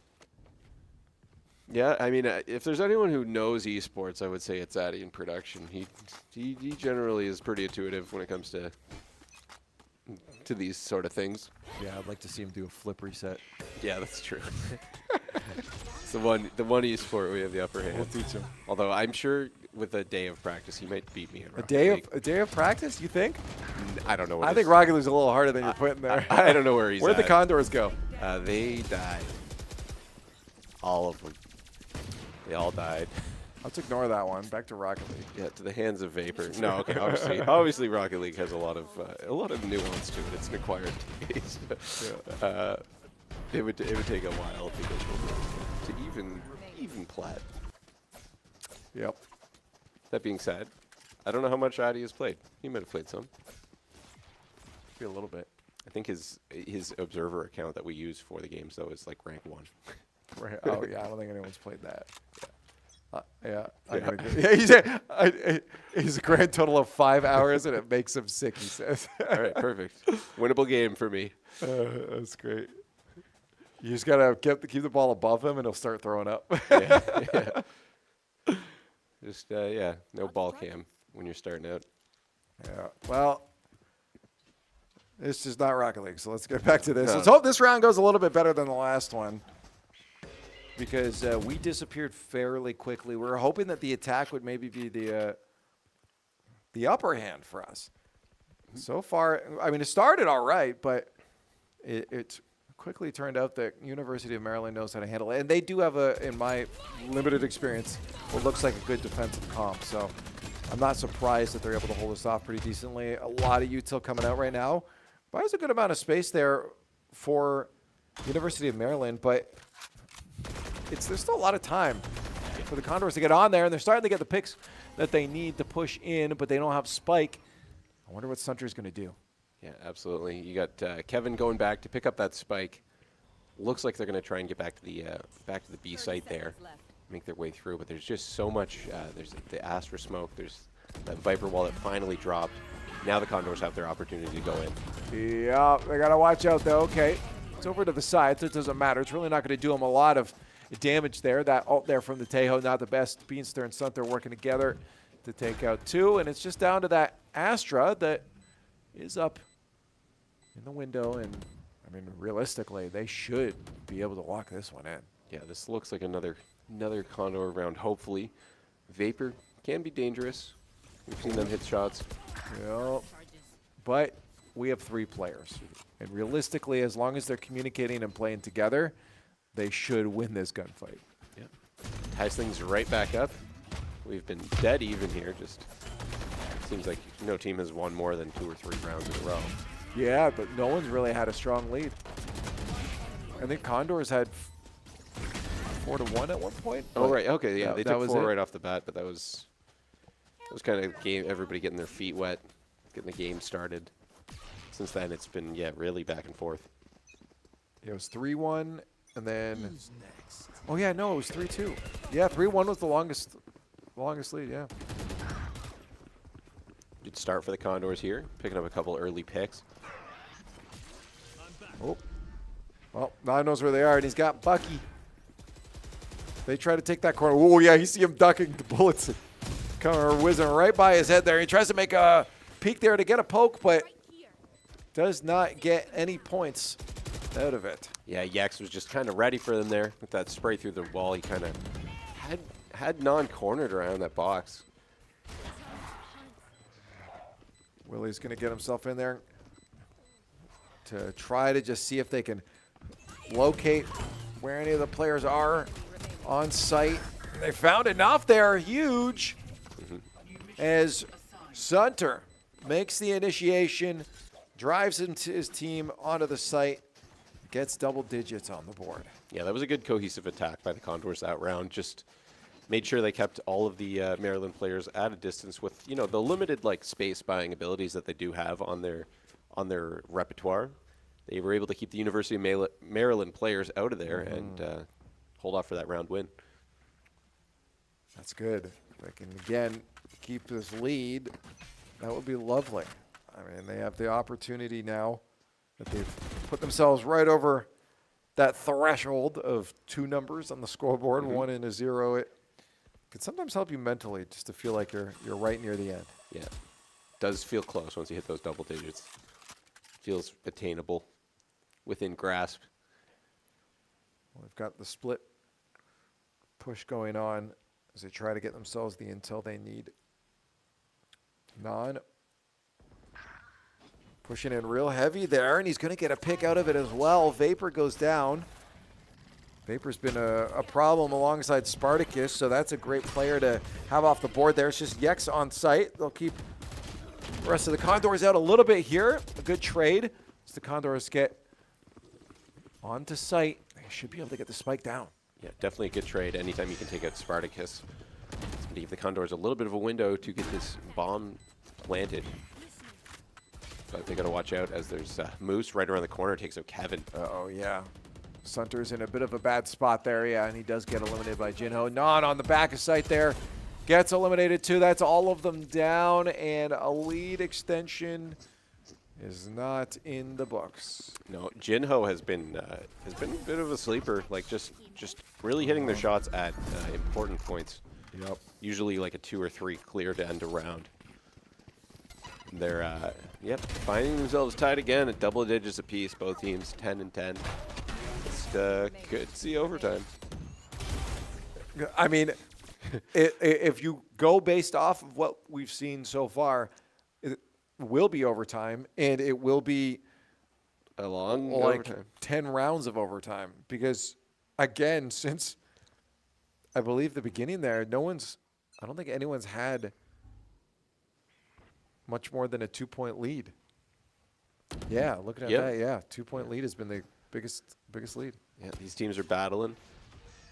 When it's the winnable game, you want to really bring it. Moose starts things off right there with a pick on Non. It's going to leave the Condors kind of all together by B. I have a feeling this is one of those series where I am actually going to start to lose my mind by the end of it. Willie and Beatster start things for the Condors. And yeah, there's a chance that this is one of those series. Oh, look at this. They're trying to look for a potential flanker there. They know someone might be on it, and they might try to find that Astra at the back of site there. But the rest of the Condors are starting to go down. They don't see the Astra in time, and Vapor gets that pick you're talking about, a critical one. what's Beanster to do in a situation like that? Yeah, Jinho and Vapor have really turned things on here for the University of Maryland. And, you know, Jinho picked up 2 right there, and then Vapor kind of finishes out the round, getting those players just kind of getting a pinch together on the Condor players stuck in that alleyway. Now the lead for University of Maryland. The common back and forth, these two squads. Yep, and we're having a pre-overtime almost. Yeah, that's true. Willie, do what you did last week. It's time for an ace. Time for an ace. I feel like it's always time for an ace, though. Whenever I play Valorant, I'm like, okay, this round is the ace. Time for an ace. Dive in there, do something stupid. Yeah. Non starts things off. Maybe he has an ace up his sleeve with the Sheriff. That would be something. Ooh, he's got a lot of pressure on him right now, though, and a lot of opponents. Uh-oh. Yeah, Kevin trying to get out of dodge. Manages to survive for a while, but he's still facing some fire right now. Unfortunately, that does push the rest of his team over to A site, and they get caught out as well. At least it was a trade. Again, that Viper on the flank, so once the Condors get in sight, if they can clear one and get that plant, they got to watch their backside as well. Non able to pick off one as they make their approach to the site Huge. here. Yeah, that is a big kill for Non. Gives the Condors a big bodies advantage, 4-2 right now. Got to keep some eyes open for that flanker, though, as There it Moose is. is coming around. Able to get Non. But they do know that Viper is hurting. They just kind of have to hit with one bullet. Unfortunately, Moose gets another one there. Beanster will bring himself back up, but he's got to get that kill. Come on, lock it in. They know not to give Beanster this kill, and they're running hard right now because they do not want to give him that life, because if they don't, it's just down to Kevin. He's in a good spot. We've seen him work this magic before. Waiting his time out. He's got a great pick there on Yex. It's just one more. Got to spray him. A clutch for Kevin yet again. Yeah, great round by Kevin. Played that one about as smart as he can. Great use of the ability to cocoon that last player, I guess. Yeah. It would be I forget the name of the actual name of the ultimate It's officially ability. now called burrito mode. Burrito mode. Yeah. He makes a burrito out of Yex. Yeah. And timeout for the Condors as we tie things up. We've seen them do this before. An important match, because this will give you match point whoever wins this next one. So I'm not exactly opposed to it. Yeah, definitely a good time to get all the strategy locked in and make sure you have your best chance at winning this next round. Yeah. Again, doesn't guarantee that you're going to win this, because you easily could go another round and now you're into overtime. But if you can win this with good momentum, then you're in a real good shot for that 13th round in your favor. Yeah, I wonder where they're at economy-wise, like both teams. We just saw it there. It was honestly relatively Relatively close. Okay. Yeah, no, it's really a very even series right now. Okay, yeah, another peak. Pretty much everybody. Yeah, a little bit more on the side Vandal. of Maryland. It's Spartacus, kind of bring it up there. But both Kevin and Yex will hold on to a bit. They'll spend it out. Right. Again, very, very, very close economy. Yeah, it seems like both teams full buy for, or almost a full buy for both teams. Yeah, absolutely. It's a very important round. You have to win this one. Yeah, winning this round, hopefully keeping as many as you can alive as well, could put one of these teams in a good position to win this game. Well, I know someone's over here. The thing is, Viper oftentimes is solo. So they might be banking on the fact that this Viper right now is solo. But they know now, because Non is on site, that the Viper's not solo. And they know exactly where those players are going to be. So they're going to make the dive. They're going to commit to this. Non, I wonder if he's going to find his way in there. He is right onto site. He's got to be careful, though. He's got so many people around him. The rest of the team is going to follow suit. Sunter picks up one. And we're down to an even match, 4v4. Yeah, that's a good advance onto site for Sunter as well. Didn't get picked out of the air that time. Very important.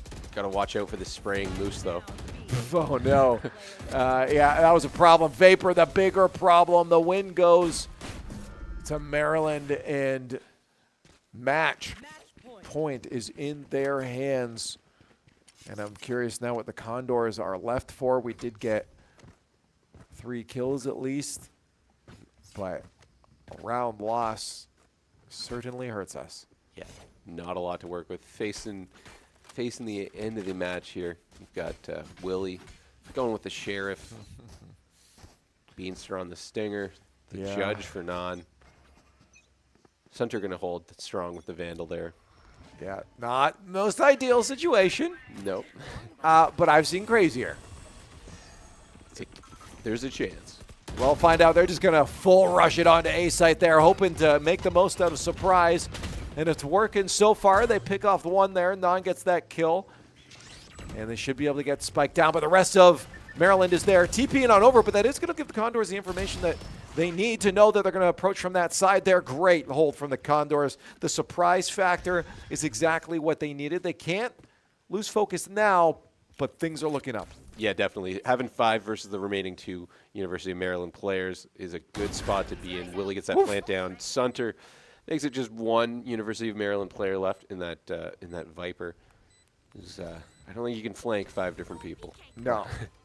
Maybe if they're really bad, but I'm not going to say that about the Condors players because they're not going to be that bad. No, not at all. A flawless with a bit of a mismatched setup there finds us in overtime. And this is something that we've seen from them before. Sometimes when they just go full swing, they come out on top. They do really well when they're relying a lot of those instincts, especially someone like Non. So I think that is really where we see them excel. Unfortunately, of course, it can get, if you do it too many times, it gets called out. We've seen that in the past. But right now, that might be exactly what they need in terms of winning the series against University of Maryland, at least this map. But as you said, we're into overtime, and things are as even as they can get. Yeah, it's definitely it definitely seems like a mix-up to throw in aggressive strats in overtime. I don't think a lot of teams would anticipate that because of, I don't know, there's just this feeling to overtime like it's it is do or die, so nobody wants to make mistakes. But if you can continue aggressive play, it could really catch them off guard. Yeah, you hesitate a lot, right? It's people start to think a lot, so you play a little bit slower sometimes. And it does look like the Condors are going to do that too. I mean, they're trying to weigh out their options here. B-Site's getting a little pushed up just to see what they've got. But the bomb is holding back a little bit further just in case we lose those players that are pushing out. Yeah, you don't want to get caught out with the spike deep behind enemy lines, especially not in overtime. Just going to play patient. Oh, yeah. Can he get a kill? That's great. That's massive for Non because now he can get himself out of there, and that second player can't swing on him. Yeah, good spot to be in. Good start to the round for the Condors. Moose comes around this corner, meets Sunter, as Sunter finds him and gets a wall bang for his efforts. This is a great round for them so far. A fantastic round for them. We're going to lose Kevin, but we had such a good start that the rest of his teammates, again, you say 99.9% chance they're taking this round too. Mm-hmm. It is Spartacus, who has been dangerous, but Willie makes quick work of him. Nice place, nice crosshair placement, finds a headshot.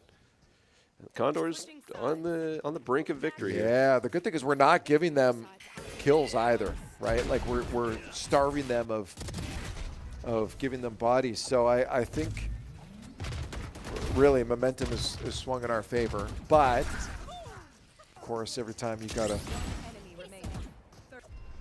keep swapping, it seems, between these two teams, that momentum. So I'm curious what University of Maryland's going to pull out here now that the Condors are on match point. Yeah, there's a good chance they've got something up their sleeve to try and answer with. It's been just such a back and forth game. Yeah. Well, that Sunter gets caught out by this Viper. Ouch. Get on out of there. Yeah, Jinho is also able to pick up a kill off screen on Kevin. Yeah, so it looks like they're going to have to commit to this. Great pick there, though, from Non. Wow. A laser beam onto that head.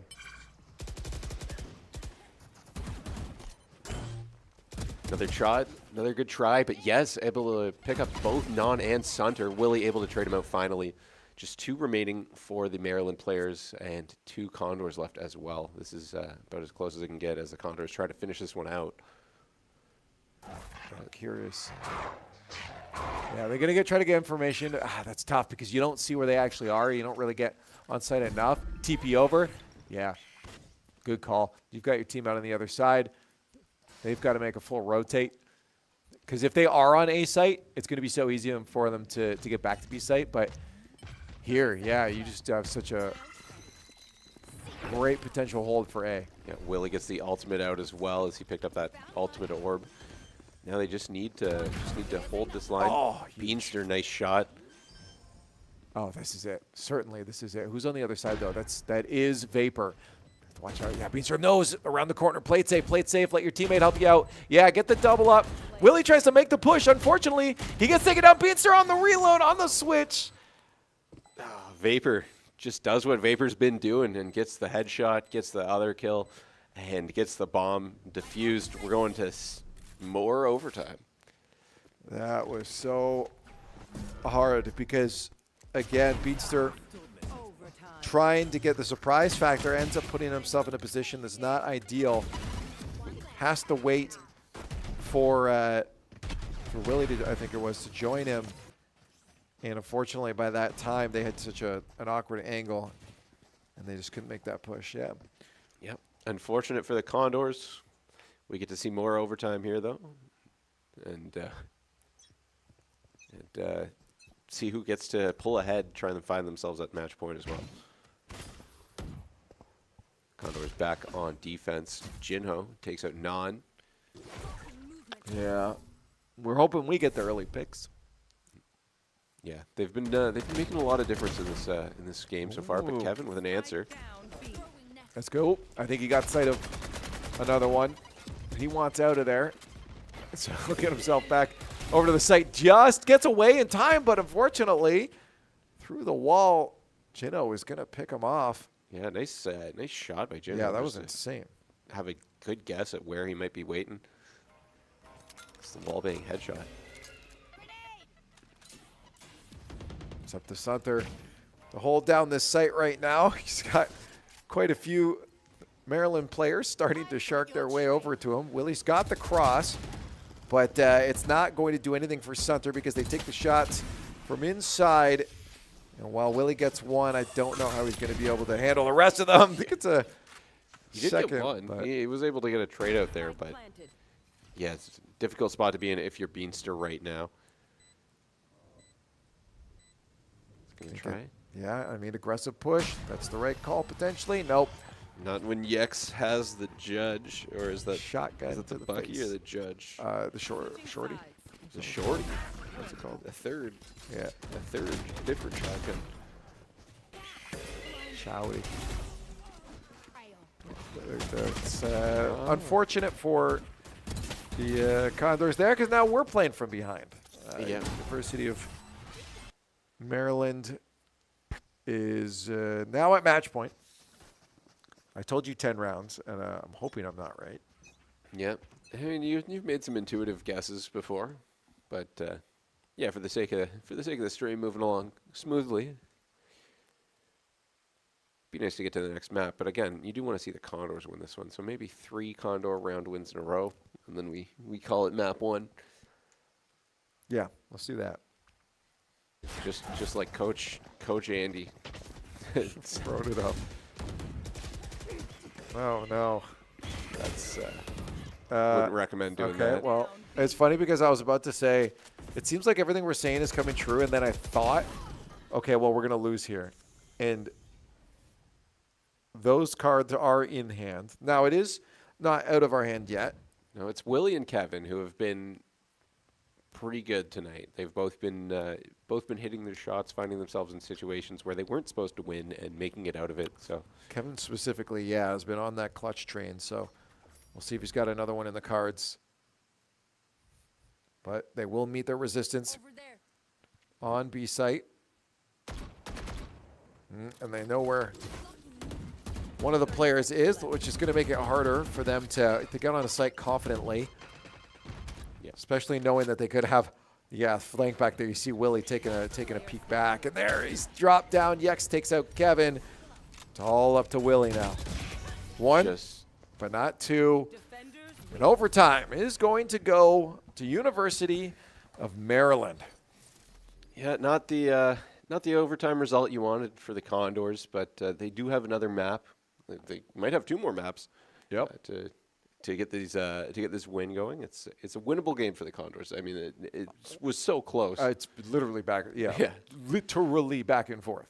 It is almost every single one of those rounds was a team getting a win, then getting caught up on, getting a win, getting caught up on, then passed, and then catching up again.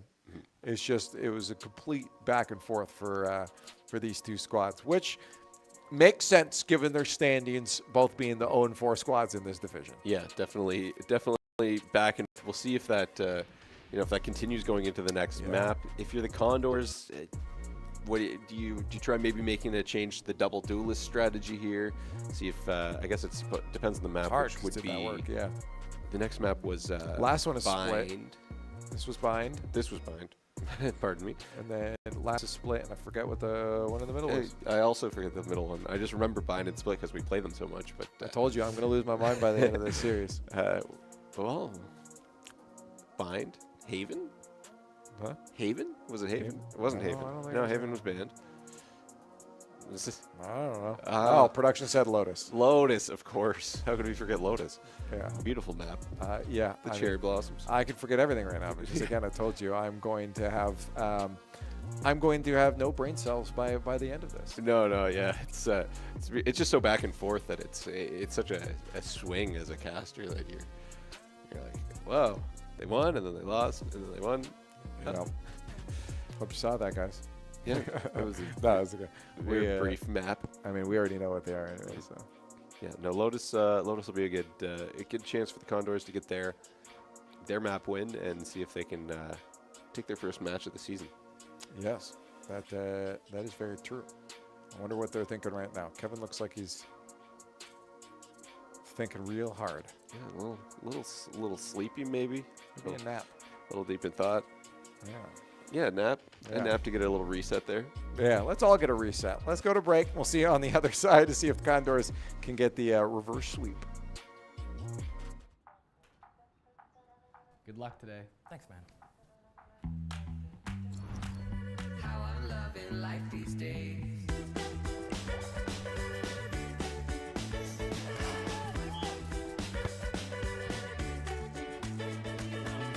I see it falling into place. It's coming together. I don't even need to chase it. You see it written on my face. It's the right time, right place. How I'm loving life these days.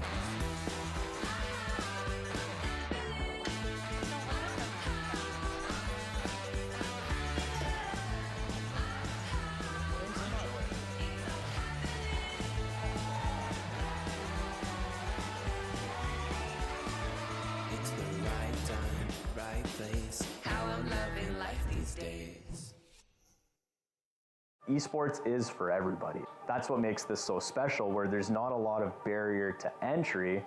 It's, do you have a passion for gaming? That's all it really takes. There's so many different things involved in this. It really does take that full team to make a successful event run.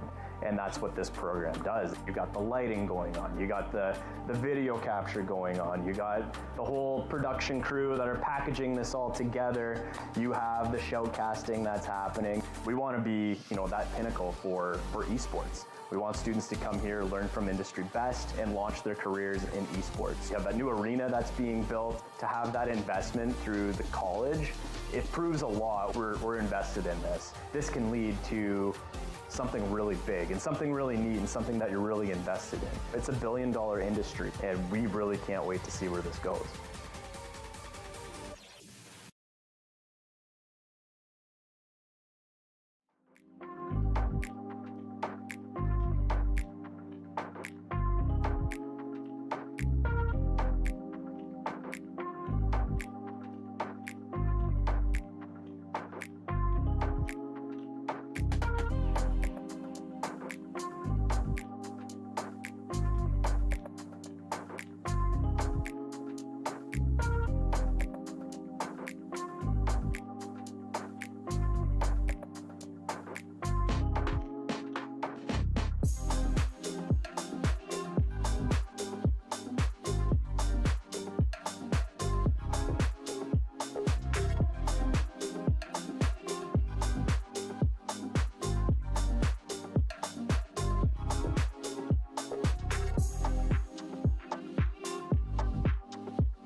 Map 2 is about to begin in just a few moments. Not right now. In a few moments. So hold your horses, okay? We'll see if the Condors can get themselves a reverse sweep over top of the University of Maryland, because that last series was very close. So the possibility of a Map 3 exists. Yeah, definitely. The Condors could easily find themselves in the position of winning their first match of the semester. And I think they just need to, kind of build on what they did last game, kind of focus on the things that were working. Also, probably the things that weren't working.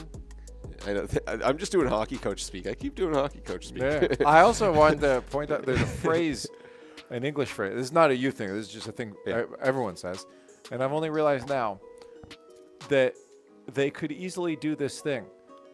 Yeah. Well, realistically, it's not. I wouldn't say easily. No. In this scenario, they could set their mind to it and work hard, and potentially come out of here with a win tonight. They could heartily. Heartily, I think could be a word, but like heartily.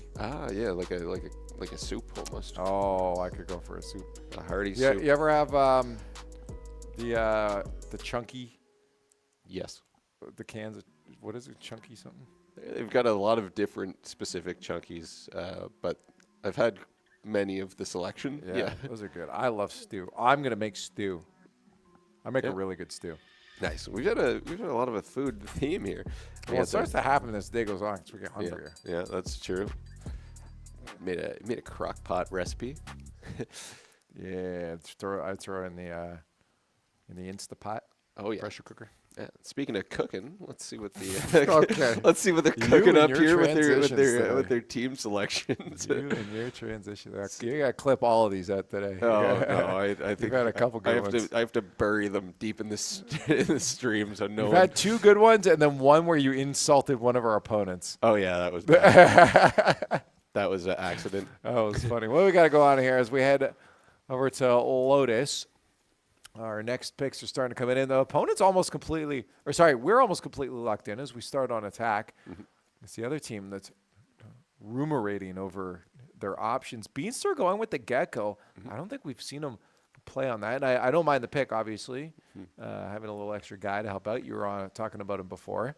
Yeah, I think I would say, in my limited Valorant experience that Gecko has been my favorite agent so far.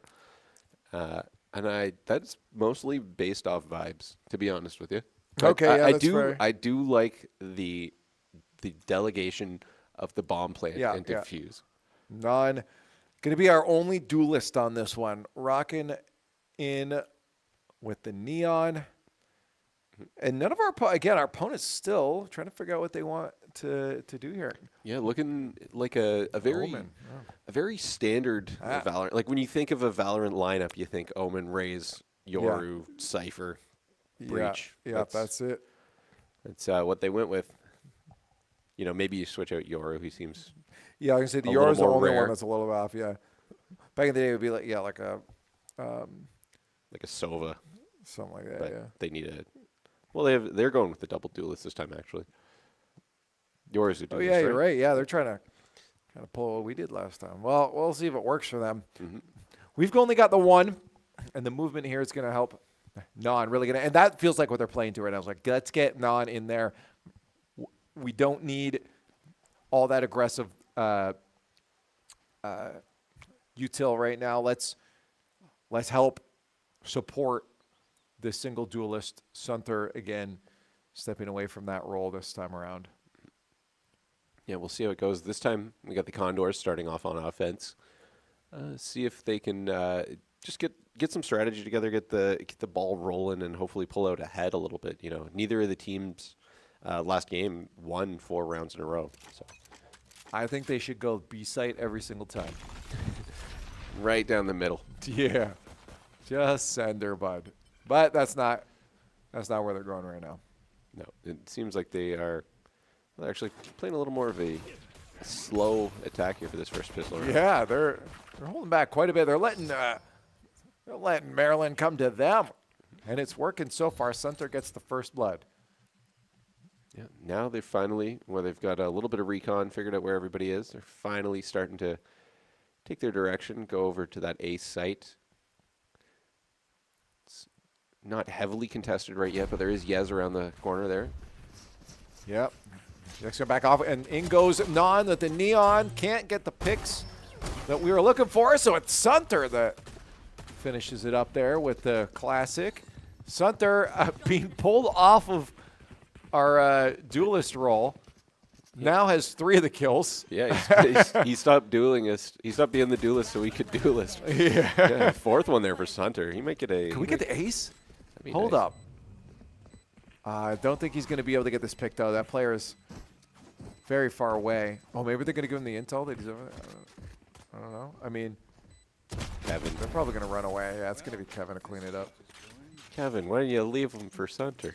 Bit of a jerk move there, Kevin. Yeah, it's selfish. Yeah, that's what he's laughing about right now. Dying to He's the like, omen. Get wrecked. Yeah, no, that's fine. We all know that Sunter would have gotten the ace given the opportunity. Yeah. And that's almost an ace. If that was a 1v5, Sunter takes it. Yeah, oh yeah.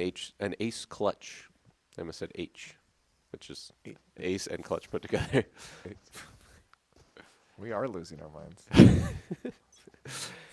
Yeah, it's Did you just fun, go man. try to mute yourself? Yeah, when I was already laughing though. I didn't want to cut off the laugh. You're allowed to laugh. You're allowed. Oh wow. Okay, production's been talking. That's so funny. Yeah, sorry, it was too breathy of a laugh according to production, which is fair. A fair assessment. Were I'm you an sorry. ASMR broadcast? I'm sorry to the stream. Ladies Listening and to gentlemen, my breathy welcome laugh. into the Condors broadcast.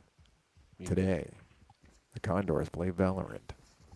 We've got a wide open A site. Nobody from the opposing team is expecting them to go A twice in a row. But they did. You're supposed to like. Oh, was I supposed to whisper? No, No. Anyways, that's been the ASMR Condors section. ASMR. Got a good hold, spike down on A. Real good position for this defense on the retake. Ooh. Kevin able to start things off. Commentary for that. Ooh. Yeah, it was a very ooh-worthy moment. Oh, we might get another one there. Takes on Yex, but a second is not to be. A grenade coming in from Yex. Take out Sunter. Yeah. Interesting play by Non. Gets caught out a little bit there. The Jinho waiting for it. Yeah. Oh, where's that going to swing? Oh. It does force our player to try to make a decision there, but it doesn't matter.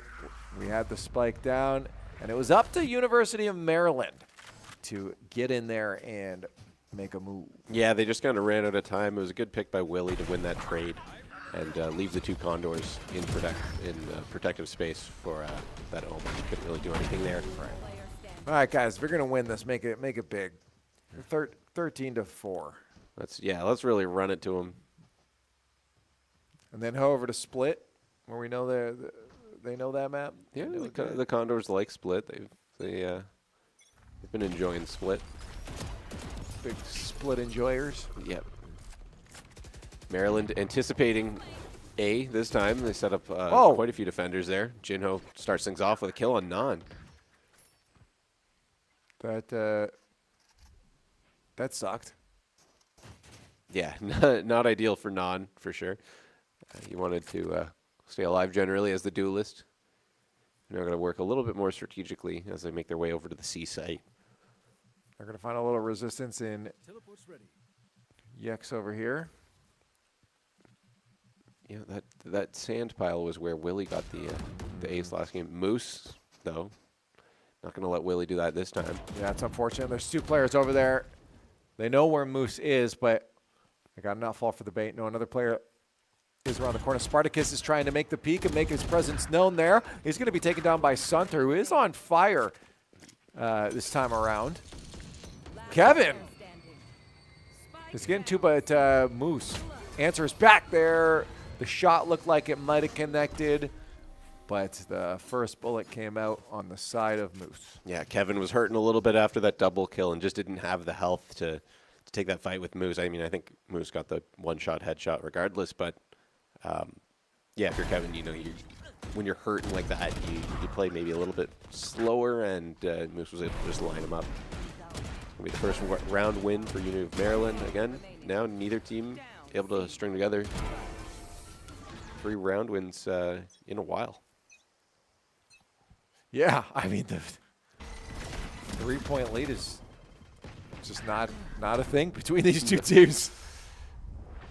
And it might go back to an even matchup too here if we can't take the fight, but we do, and it's down to 2 players left. An aggressive push here, but Spartacus is going to get some answers back.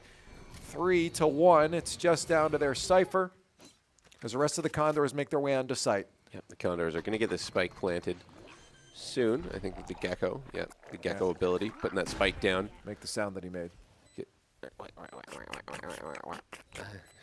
We said no more ASMR, I thought. I don't think there's anyone enjoying that. No. No one will call that ASMR. ASMR Sports. The sneaky Cypher coming around the corner here.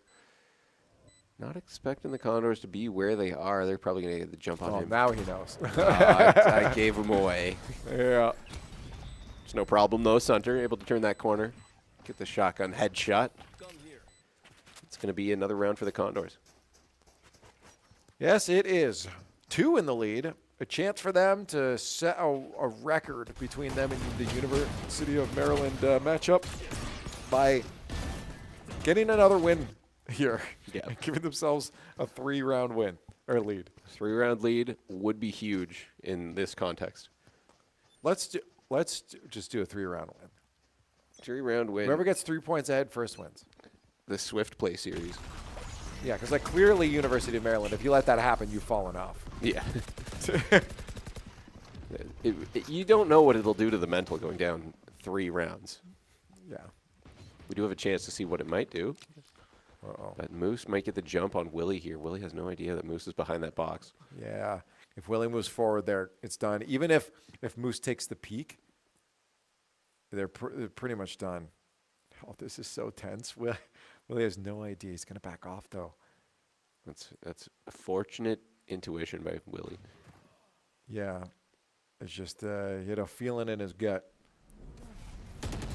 Oh, there's some presence, but now that Cypher is going to be able to walk up behind them, and they're not paying attention. Watch out. Yeah, some picks will probably come out there from Moose. They do shut him down, but not before he gets 3. Beanster with 2. Sunter back. He'll try to make the dive in here to get the kill, get themselves back into it, but immediately shut down. It is now down to Beanster on the Gecko. That was a good pick by Beanster right there. He has the Gecko ability where he can send in the bomb buddy. So there is a chance he gets a bomb plant with his gun out. Yeah, but the defenders are going to split up here. And he sends them in there while holding out this mid-courtyard here. And that actually is going to give him a chance to shut one down. And now Spartacus has to hang out away from the site. And this is actually a really good hold for Beanster. Yeah, nice play. Able to pick up the spike again. I don't know if he's going to stick the plant, though. He does get it, but the gun does get up in time. Did not think he was going to do that, and he walks away with the ace as well. What an incredible play from Beanster. I thought for sure he was done there. Yeah, it was a matter of milliseconds to get that bomb planted, and he was able to get it down and make the shot. Incredible stuff from Beanster right there. We see the 3-round lead that has been almost unheard of in this series, as well as, well, I know it was Sunter who almost got the ace, but we got an ace redemption there. The Condors got an ace. I know his heart's going to be pounding now. He's definitely going to have a little bit of adrenaline on him, so hopefully he can carry that through to the next round. The team can as well. Non right in there with the Neon to shut down that Cypher. That buys them a good amount of control over the map, but unfortunately we are losing players left, right, and center. And momentum shut down by University of Maryland. Yeah, tough corner to take there for Non, as he had the first look, but just Spartacus has been doing what Spartacus does all night and just took him out there very quickly. Kevin trying to scope his angles of approach here. Yeah, we've got the Rays watching this angle. They're going to be met with some fire very shortly. Oh, there's some information. Watch for the peek back here. He's trying to watch for the drops. And there's going to be up in the air. Rockets out, and that's going to hurt quite significantly. But Sunter manages to walk away with a kill before being taken out. Yeah, Vapor takes out Sunter. Just up to Kevin now. Not a lot of health left. He's got to just play this pretty carefully. not give away his position too early. Unfortunately, Jinho with the crosshair ready, able to pick off Kevin as soon as he came around that corner. Yeah, that's tough. You have 3 people. All they have to do is they don't have to do what Kevin was doing before, watching 3 escape routes of the Rays. They just had to set up 3 crosshairs in solid positions in hard scope because they had 3 players to watch out for his approaches. Yeah, exactly. Just a tough spot to be in, and that cuts that lead back down to 2, which is what we've been. This is more comfortable for me. This is what we've been used to all night. Just a nice, manageable lead. And look what it took to get a 3-round lead. Yeah, an ace. Yeah, Between these teams are perfectly matched. Non trying to work his ultimate magic there. Zap, zap, zap. Only gets 1 out of it, though. You're hoping at least to get a couple. Sunter, you get caught off guard, too. The Condors all split up right now. I wonder how they're going to try to reconvene.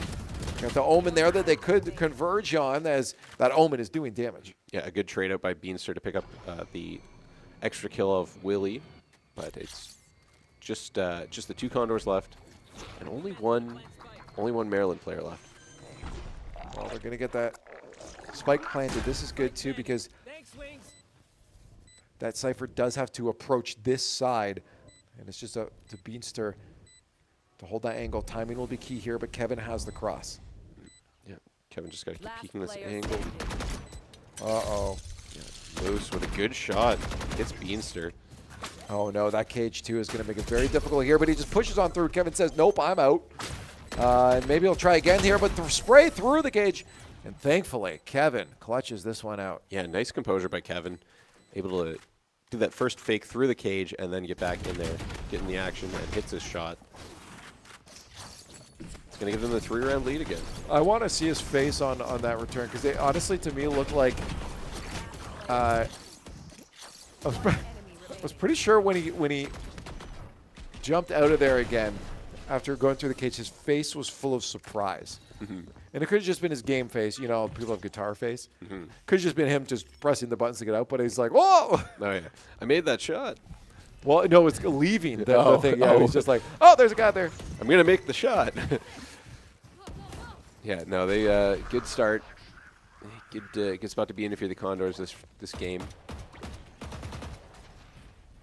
Yeah, I mean, it is for now, but obviously that can change when they switch sides here. I mean, it could change on this side, too. Shots not landing on the head where they need to. That is a multitude of bullets the Vapor just absorbed that no one could take him down with. Yeah, Vapor just crazy right there. Pretty much a quad feed. I don't know if it would be a quadruple kill if there was too much time between them, but his name was on there 4 times.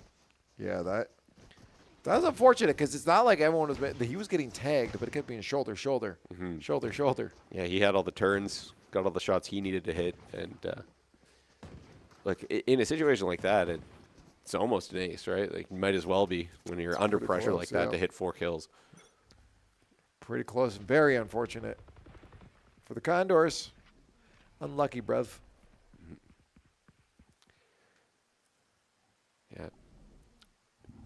Vapor has been having a great second map here. All right, splitting the Red Sea.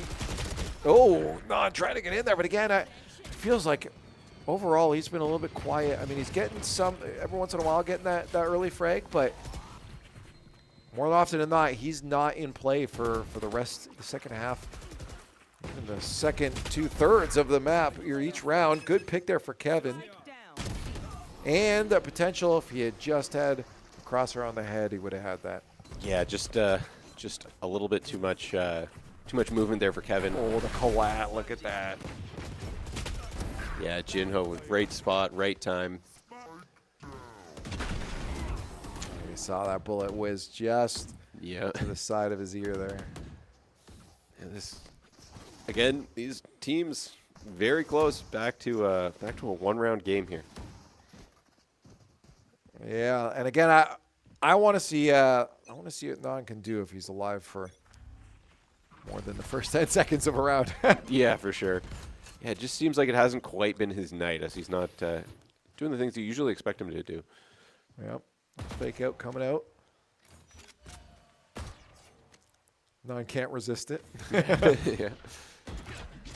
Just make sure the aim's locked in. Well, it was. Yeah. It's a good shot. Now that it's locked in, this is going to be Non's round. I can feel it. You feel it? I can feel it. Well, let's see it. The He's jumping explosion in there. comes in, and you were absolutely wrong. Ah, that's right.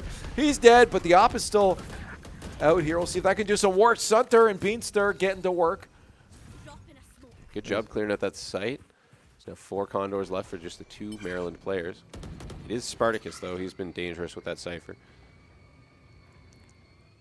Yeah, they should have. They know where one player is. And honestly, again, they've got the spike where it needs to be, and all they got to do is hold back. Good op kill there from Kevin. I'll hold this angle for the last. Yeah, just the 1 remaining in Moose. He's probably not going to. There'd be no way he approaches here. Yeah, no, he's going to back off. Yeah. Probably a smart play if you're Moose. Again, I also thought Moose was Spartacus, but like if it's Spartacus, he's going into that fight. Well, probably. Yeah. Not Moose, though. Yeah. Nah. Moose making the smart play, saving his guns. Picking the battles you're fighting. Yeah, that's a good one to just get away from. You're not losing like match point or anything out of it. Save. No need to rush in there. Yeah, we are getting close to the halfway point here. Only 2 more rounds, and we're going to be swapping.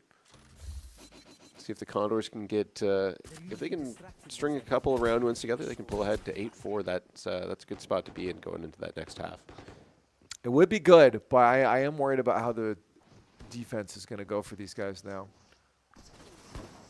Again, the big question is, can we get a nod in there, getting themselves a pick or 2, at least, a trade. Yeah, he's doing the movement. He's getting the movement mechanics down here. Getting all warmed up. Yeah. I'm not going to say whether or not this will be his round, because I was incorrect last time. Kevin trying to make it his there, but the shot's just a little bit off before it gets flashed. And they're making a hard push into sight there, and it makes sense.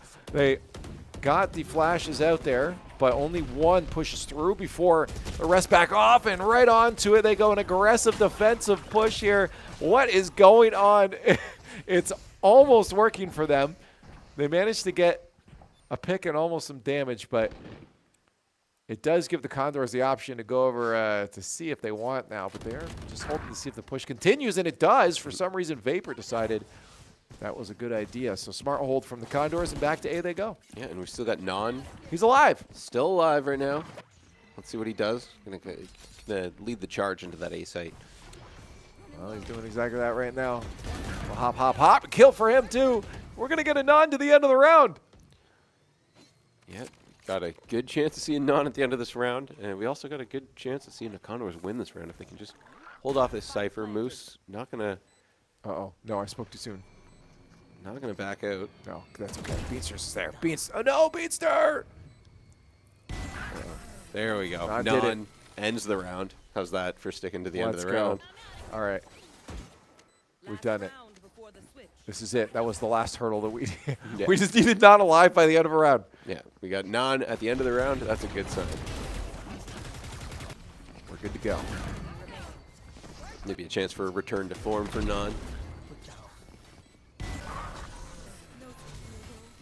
Yeah, ace time. Yeah, the final round of the half here before we go into defense. So we're going to see everything left out on the line here. Yep. Oop. Utah. That's happened multiple times to Kevin. Can't be surprised to happen again. But they're lining up for a C, but it seems like University of Maryland is maybe anticipating that.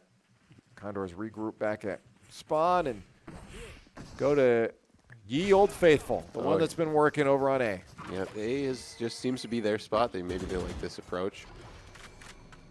An attempt at a wall bang from Non there. Nobody really in the distance. Fakes out the door. Yeah, that's good. Make sure Moose stays locked in. And that potentially could let them think that they're leaving. Oh, no, he's going to let them know that they're staying there.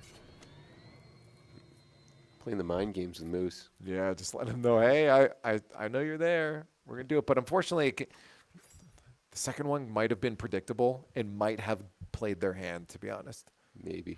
I think, honestly, I think it has, because you look at the positioning now of University of Maryland.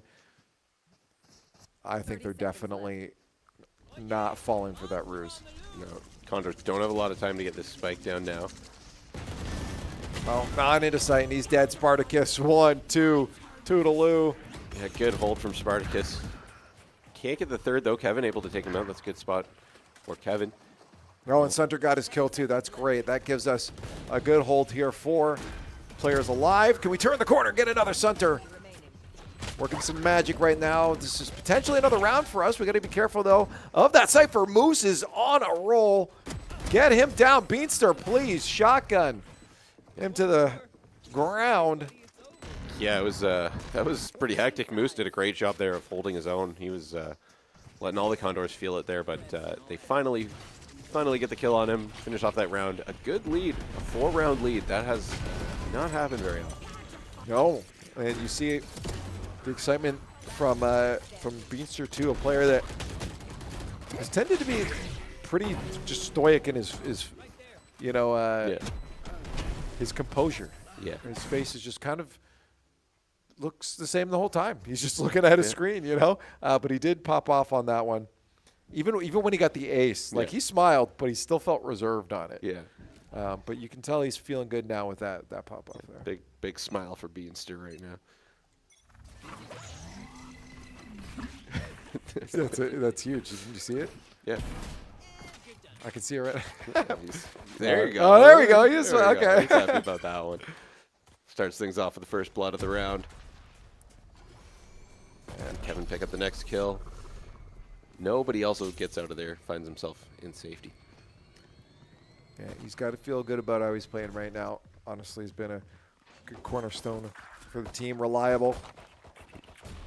But now the rest of the team's got to lock into Moose and Vapor doing what they do and shutting down 2 of our players. They've got the spike down. Condors have to get in there for the defuse. Kevin does have Moose hot on his tails. Yeah. The Beanster takes a couple of shots. They're able to survive, but Moose finishes him off there with a kill. Not before he's flashed, though. It doesn't really matter. Jinho able to take out the final player there in Non. Give the University of Maryland another round win. Yeah, that feels about par for the course here. I mean, again, the aggressors feel like they've got a lot of opportunity on this map. The fact that you've got multiple options presented to you in terms of where you could attack. I mean, that A site, if you can get past the open area, does give you a lot of chance for defense. Mm-hmm. Yeah, it looks like the Condors are going to try and hold this open area on A. They're anticipating an A push by the University of Maryland. Yeah, it makes sense to shut that down, to be honest. You can get those early picks, and also it just, as I said, it's easier to prevent a retake once you do have that spike planted. Mm-hmm. It also kind of cuts off one of the laneways to get to Site B, so keeps their options limited when you have that hold on that A spot. Oh, look at this hold over there, though. They might be able to get that bomb down over there, too, if they play this just right. They're just holding inside the doors. Is not going to make his move soon. Sunter backs out of there. Puts a few shots through the smoke, but doesn't want any smoke of his own. Uh-oh. Spartacus makes a move, and you're going to need to have those other 2 get in there too. Beanster and Non are going to need to get involved in the action now. Teammates are going to need your help as you see him start pushing towards B. Yeah, nice shot by Sunter to start things off, but he's flashed. He's got people on his tail, and Spartacus finishes him off right there. Yeah, and now on the site. Watch out. Omen just made the cross there. Beanster tries to get the pick. Non will have to clean it up, but it is now down to Kevin. Unable to finish things off, and Moose picks off Kevin there. It's going to be another round for the University of Maryland. Again, making this game about as back and forth as it can be. Yep. Even a 4-round lead is not safe. No, it's not. And again, again, as we don't know enough about it, I would be inclined to believe this is an attack-sided map, but I don't know. Yeah. it feels. I'm getting confirmation from production that that it is. So my intuition about this was right. You could also use pattern recognition a little bit by looking at the scoreboard, but that we don't have a large sample size here. Oh, yeah. I was just looking at more of the way it's laid out. I mean, again, that A site feels like so friendly. If you can get across there, it's pretty much a guaranteed cap. I mean, we don't see a lot of play even in that back of the map on the defensive side as well. Like, it's almost never there. Yeah. I mean, it makes sense. And that's why I think it was very important for us to get a bigger lead the other way around, because now we have to try and hold off a winning round on defense here. A flank coming in from Kevin. Meets one. Can he get the second? No, but he gets out of there. I think that was smart. He was in an open area. That was not ideal for him. Just get yourself back to defensive posture. There's only 2 players you need to take care of. One needs to just be sneezed on to take down. Yeah, whittle him down. Give yourself the body's advantage going into defending this site. Beanster puts a couple warning shots in, but Jinho's going to get the spike down. Oh, it's actually going to work. Willie through the wall. Yeah, pardon me, the spike did not get planted. Willie with a good shot, and Kevin able to finish off the round. Yeah, that was good. Kevin wasted no time knowing that that spike had to get planted, and he would probably rush for it. So nice little push in there from the squad. Good hold again. Smart play from Kevin. Got his pick, didn't get greedy. Didn't overcommit, backed off to help his teammates just hold a defensive position. Yeah, good, some good thinking there. Just not listen to every urge in your body that goes, there's 2 people there, I can shoot them. It's so easy to do. I can shoot them for sure. I'm a hero. Kevin overwrote the hero code and found himself into the final hero at the end of the round. Well, Kevin, do a hero again. Oh, they're going to make a rush through here. One got past, and he's actually going to be able to back out into the smoke. It somehow stays alive throughout the midst of all of that. Yeah, a nice sneaky play there. Spartacus uses his ult to get some recon, but non able to finish him off before he comes around. Vapor going for a second flank. He gets 1. He gets 2. Wow, some great shooting by Vapor there. Picks off 2 of the Condors. Yeah, that was pinpoint precision from Vapor, and it's seeing it from his perspective. No wonder. Man, that's 4 kills on the round for Vapor. He's got a chance of an ace, for an ace of his own. Yeah, looks like he's got the chance to get this here. Jinho goes down, and Vapor gets the ace that you were talking about. Onto the Condors. We've got an ace for both sides now, both Beanster and Vapor working with their own aces. That first sequence of kills to start things off for Vapor was pretty impressive. Look at that. I mean, it's insane. It just, as I said, it's no wonder that, you know, he's been lighting it up this whole time and sticking to the top of the leaderboards for his squad. Yeah. Went from 13 and 10, so middle of the leaderboard, to top of the leaderboard right there. Yeah. What's really intriguing right now is that we have, again, 2 of the veterans of the squad in Non and Willie at the bottom. Obviously, they're playing to, well, not Non. Non obviously wants to be that one diving in, but yeah, the rest of the squad stepping up. Yeah. Vapor now on a 6-kill streak as he picked off the first kill at the start of the round. Woo! Right call for Kevin, but unfortunately he had 3 players on you right now. Yeah, Vapor makes it 7, gets that spike down. Jinho takes out Willie. It's going to be a tough situation to be in for Beanster and Sunter here. The 2 new guys on the squad. What do they got to do? I mean, Sunter's leading the board for the Condors. Unfortunately, it does nothing when Moose is waiting for you and Beanster can't find an answer either. Back now to a 1-round game. University of Maryland have clawed their way back into this one. Definitely, like production said, an attacker-sided map. As they've really found some momentum here. What do you do as the Condors on defense now? You just... Do you keep playing a little, you know, standard defense, or you try something crazy? I think you try something crazy, just on account of it's fun. Vapor, still on this kill streak. picks up a double kill to start off this round. I don't like Vapor. No, Vapor's been a little bit of a thorn in the Condors side here. Well, you've got a free C site now. Hey, Beanster at least gives Kevin a teammate to work with. Unfortunately, they've got a lot of opponents to deal with. Yeah, quite a few University of Maryland players left.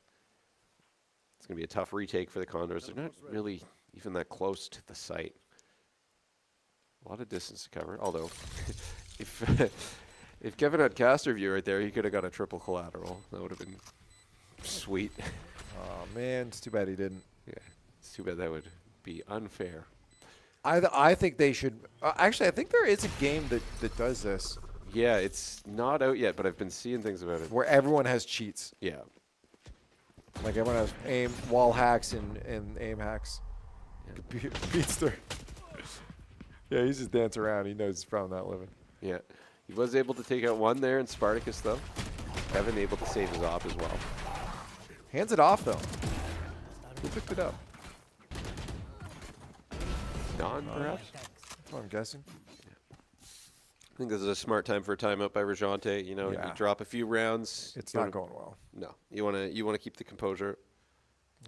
It definitely is a moment where you want to stop momentum, right? Like you don't want this going any further. Yeah. Just you gotta really kind of snuff it, as that was their first 3 rounds they put together in a row. Yeah, that's true. Yeah. Well, they did in the map 1. They did do 3 in a row. But yeah, you're right here. Out of this map, it was the first time they were able to string together 3. And they're kitted out right now. They've got all Vandals. They've got full shield. Condor's working with a little bit less, so they're going to have to come up with a bit of a strategy here to prevent that momentum to continue. The strat is non with an op. Yeah, that's not a bad strat. A really fast non with an op. I've seen it work. He's going to go around the corner and 360 no scope everyone. The 360, not necessary, but kind of necessary. Oh, it's in this situation is absolutely necessary. Yeah. This is the point where you need to tell University of Maryland the even games are over. Mm-hmm. We are going to style on you. Yeah. 360 is that much more impressive in most of people's games. Well, it's not a 360, but he gets 1. You were looking for the collab, but you can't find it. All right, now time for 360. Come on, spin around. Nope, but he does get the pick. Yeah, that's a good one. That's a good start to the round for Non. Good place to be in if you're the Condors right now. I told you the answer is a non with an op. Oh, no. Non. The op got dropped. Jinho started things out, but Willie able to get a double kill. Trade out Yex and Jinho. Yeah, no, that's huge. But Moose is on a rampage. Thankfully, we still have 3 Condors left. Yeah, it's tough to stop a Moose on a rampage. Well, we got Bomb as well, so we just got a position for that. Yeah, you know he's going to be coming eventually. There he is. Good round by the Condors to hold that off. Set up, get position on Moose. Whatever they said in the timeout worked out well. Non-go kill people. Yeah, converted a win out of it. Yeah, I mean, 2 picks before dying is totally okay with me. Walking away with a trade is fine, but being up a kill count for your body, definitely worth it. Yeah, definitely a good start because, yeah, you get the 2 kills, but you're still on the board. You get to use your player in positioning, and worked out to be fruitful for the Condors. Kevin's got op now, holding the same angle over there. Vapor doing what he does. Non is going to shut him down, so we can't do any more damage past that here.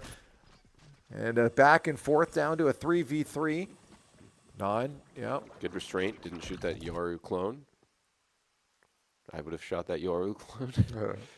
You would have attempted to shoot it and missed. Yeah, that too. But I would have definitely shot at it. It was so convincing. Beanster takes out Moose. Oh, this is huge. Yex is going for the plant, though. Oh, a little fake out. Spartacus and Yex start things off. They take out Beanster. Ooh, onto sight there. Non as the op. He's trying to hold the angle. If he can get a pick here, this will be good. Sunter comes in and does the trick. Gets the 2 kills there, both Spartacus and Yex. Condors close now. They are close. Close to taking this game. 2 away. We all know how these leads usually don't get that far, though. No. Takes a while to get them really separated here, but the Condors right now are in a good spot. I feel like the op has been the answer. Yeah. Maybe you go for an early op in if we see map 3, which it looks like we're going to right now. Go with an op early on, set the tone. Non holding the angle with that op this time. Does get the big done on that one, so off the back, way off. They know where he is. Yeah, this is going to be tough. They're not going to push him, but they are going to make their way onto site, and that should give them a clear sight, and they'll be up the Condors to have to go for a retake, and they have to do it without Non now as he gets taken down. Yeah, this is the first plant on the B side I think we've seen all game. They attempted it for their first round on attack, I think. Lots of abilities coming out. Condors got to make their way onto site here. Beanster sends in the little bomb buddy. Tries to get a defuse. Yeah, it's really tough. This Util is keeping the Condor stuck outside of the site right now. Everything coming out to try to prevent this going to match point for the Condors. And realistically, at this point, they understand it that they aren't getting onto that site. So they want to back off and save a good exit frag. They might make it another one here, too. 2 nice exit frags. We'll take it. Yep. Now 10-11, both teams in double digits. And the Condors, have a chance to win their map here. But not without plenty of resistance from University of Maryland. Yeah, ain't over yet. 2 more in a row they need. Kevin still with the op. That B site push, it's a tougher site to get onto as the attacking team, but once you're there, if you've got the util for it, it's a very strong hold. You know what I mean? Because it's enclosed. Yeah, it is good, but Non is trying to get on a roll. Does a lot of damage to that raise, but unfortunately doesn't get the kill. So it'll be up to the rest of the teams to get it. Willie is going to get one. Yex just needs a couple bullets anywhere on the body there, but Spartacus blocks the way. 3 Maryland players. 2 Condors left, Sunter and Kevin. Yeah. Seems to be these 2 last alive quite often, either that or Beanster. Uh-oh. Uh-oh. Yes! No. Oh, shoot him! No! He thought... So close, Kevin. Moose with the good patience to just wait on the other side of that. Yeah, this is tough. Yeah, up to Sunter. He's just been revealed as well. It's fine. He just starts spraying everywhere. Yeah. Moose finishes him off. It's now a tie game. Are you surprised? No, can't really say I am. Expected that kind of. The unfortunate part is the Maryland team is now working with a lot more economy than the Condors. But we've seen less than a full buy work well for the Condors in the past, so there's a chance they could cook something up here. That was also them on attack, though, rather than being on defense on an attack side. Attack heavy map, right? So it's a bit of a different story here, but you're right. They could make it work. Non's just going to run out there with the ult. We'll see if he can work some magic, get at least 2 picks, and I'm happy, but they just hold on to spawn, and Non is gone. Wow. That was beautiful. Thank you. Bars, dare I say. Bars. Skirt. There you go. Willie now holding his own, or holding his zone with the Sheriff here. Got an ace here before. Can he do it again? Yes. Boom. Oh, okay. No. No. This is a free site now for University of Maryland, which will put them at match point. 3 Condors are not going to be enough, likely. No. Sunter able to get 1 pick, but Beanster is taken out by Moose there, and it's just Sunter and Kevin again. Jino, you're gone. Sunter. Get rid of Vapor as well for me, please. Can you do that? Yeah, that's. I have it on your to-do list. So if you could just check that one off right now. Yeah, you got to get rid of Vapor if you're Sunter. Okay, cool. Now Spartacus would be great to do as well.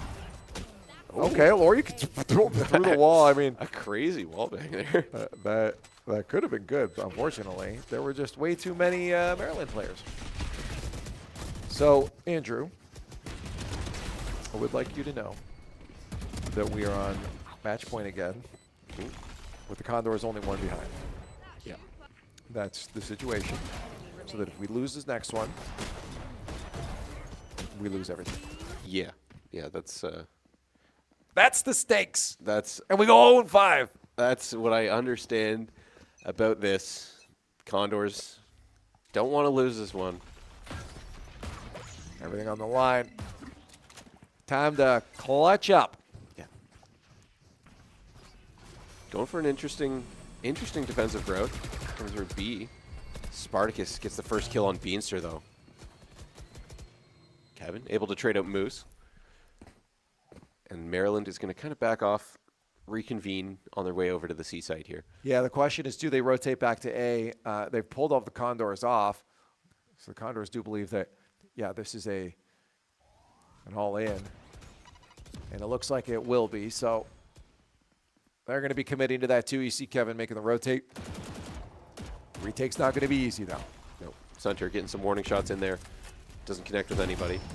But he's able to take out Yex. Can he get a second one?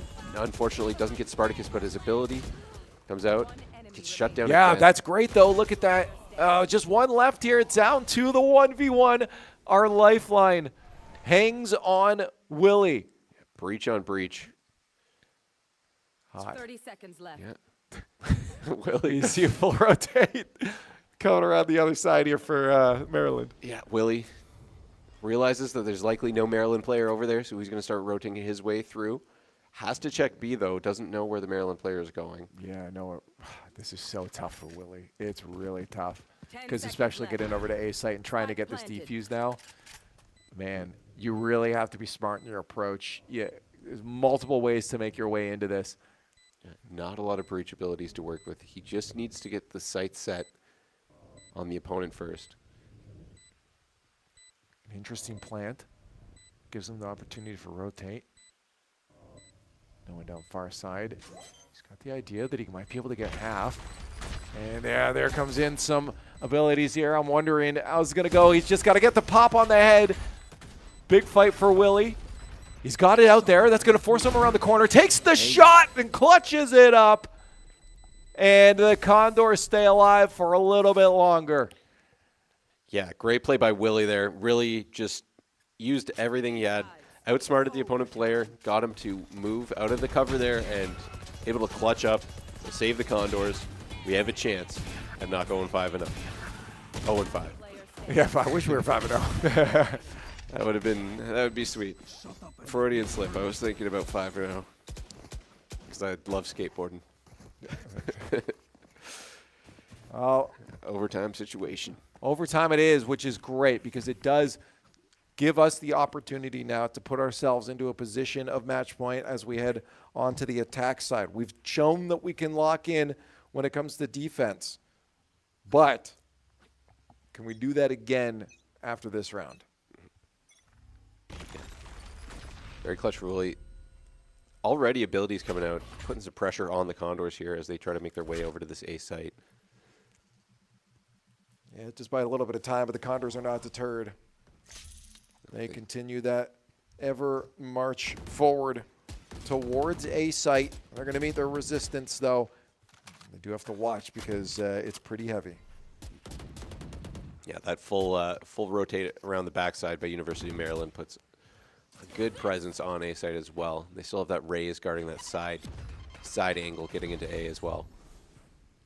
Oh, they're going to make the switch up over to B site. Might still be a bit of a problem for them, though. Sunter's going to feel it out here. It's non in first to buy his team a little bit of a pathway in. They know that there is someone there, at least the Yoru. They can't see where he's coming from, though. But Sunter shuts him down. Beanster working some magic on the other side. And it's the rookies clutching things out here for the Condors, but it's not over yet. No, they haven't got the spike down yet. They still got to do that. Although Willie and Beanster get the 2 kills, they don't have to get the spike down. They win that round, put themselves on match point again. As I said, the rookies have been coming in absolutely insanely important for the Condors squad in these matches. Yeah, that was a great round for Beanster and Sunter. Sorry, I said match point again. They are now on match point. They are now, yes. They can close this one out. We can see a 3rd map, potentially a first Condor victory of the season. Well, if the profit in the production room is to be believed, then this should be a Condors win on this one here to go to map 3. Yeah. The foresight.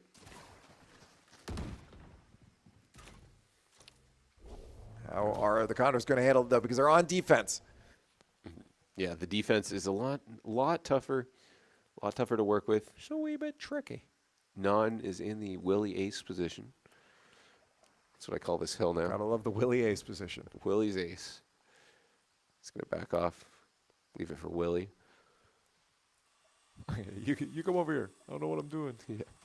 Hey, you remember you got an ace here? How'd you do that? Kevin starts things off. Well, let's hope. He took the instructional course here because he's getting pushed on. He'll back off. He's not done the tutorial yet of how to get Willie's ace. Yeah. Good job rerouting, though. Gives him a little bit of a flank position here on this Yoru. If he can get the first shot. Look at the spread from Maryland right now. They are deep in there, and it's going to work from them. Spartacus finds Non. And they do have their Cypher looking for the other. Moose is going to find another one. The Condors may find themselves another round of overtime. Yeah, good shooting by Spartacus. Just made it too difficult for the Condors here. And they're going to have to just do this retake with only 2 players and get back to the A site there. Yeah, they could do it, though. Mm-hmm. Kevin and Beanster. Oh, yeah. It's been a lot of Kevin and Beanster in situations like this. And they've been doing a good job with it. Although Moose does know he's there now. It's just the 1 player left in Kevin. Couple shots at the Yoru. Can't finish him off. Unfortunately, does finish off the Yoru. Doesn't have an answer for Moose, though. Back onto an attack. These 2 teams locked in mortal combat. Yeah. Absolute. Just back and forth. You want to come out with a win in this round if you're the Condors, because you want to fulfill the prophecy. I mean, you want to win. Yeah, you want to fulfill the prophecy. Go to third map, but also, yeah, it would be nice to win. Game on the line here. Yeah, sorry, Kevin. I'll be disappointed if you don't get a 2-piece here. Okay, I'm disappointed. Sunter could lift your disappointments, perhaps with I hope a 2-piece. 2-piece of his own. This is an aggressive push now from Maryland. They know Sunter's there, but they're going to back off and just make sure Sunter feels afraid to move in there. Non immediately turned away. That road was closed, sir. Yeah, just almost got around the corner, but just as soon as he starts moving, the abilities come out. Sunter doesn't take the clone bait, even though that clone was moving like a real person. The Condors looking at C, maybe a B push right now.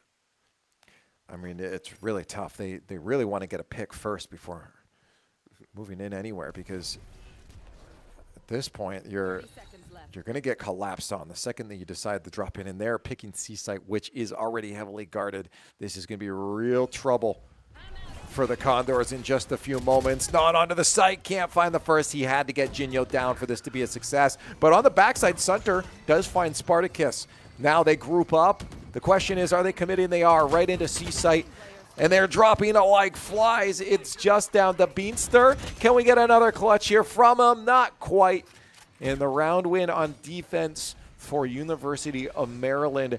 This spells trouble. Yeah, this could be it for the Condors. It's been so difficult to win rounds on defense on this map, and well, the Condors are going to have to if they want to stay alive tonight and play more Valorant. So they're just going to have to dig deep.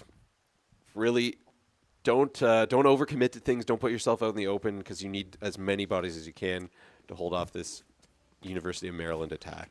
Yeah, it really is hard getting or being that first pick, because in this, every player matters with these two teams. Yeah, you really want to have the first one. Moose gets the first pick on Non. That hurts. Yeah, they're working without an op now on offense. Not sure if Willie's going to grab it, but he does fill in the position at least there. Going to have to go for a retake. Kevin on that flank there. Maybe once he gets to sight, we'll be able to work some magic, but unfortunately, he might lose some teammates in that time, but they line up for Beanstar, and he'll be able to take down 2. That's 4v2 now. The Condors on defense might actually be able to turn this down to another round of overtime. Yeah, that was a great pick by Beanstar, able to hold his ground. Can he get the other one? But no, Vapor. Willie does trade out Vapor. It's now a 2v1. They still have to get this bomb defused, though. Kevin had to come in there with a kill. Lest it come down to Willie, but Ginyo is going to secure it for University of Maryland. A back and forth battle of the ages, battle to remain out of the bottom, but unfortunately, the Condors find themselves exactly there. Yeah, that's a tough one to lose. You know, so back and forth. Both of these two maps could have gone either way, and just the Condors find themselves on the losing end both times.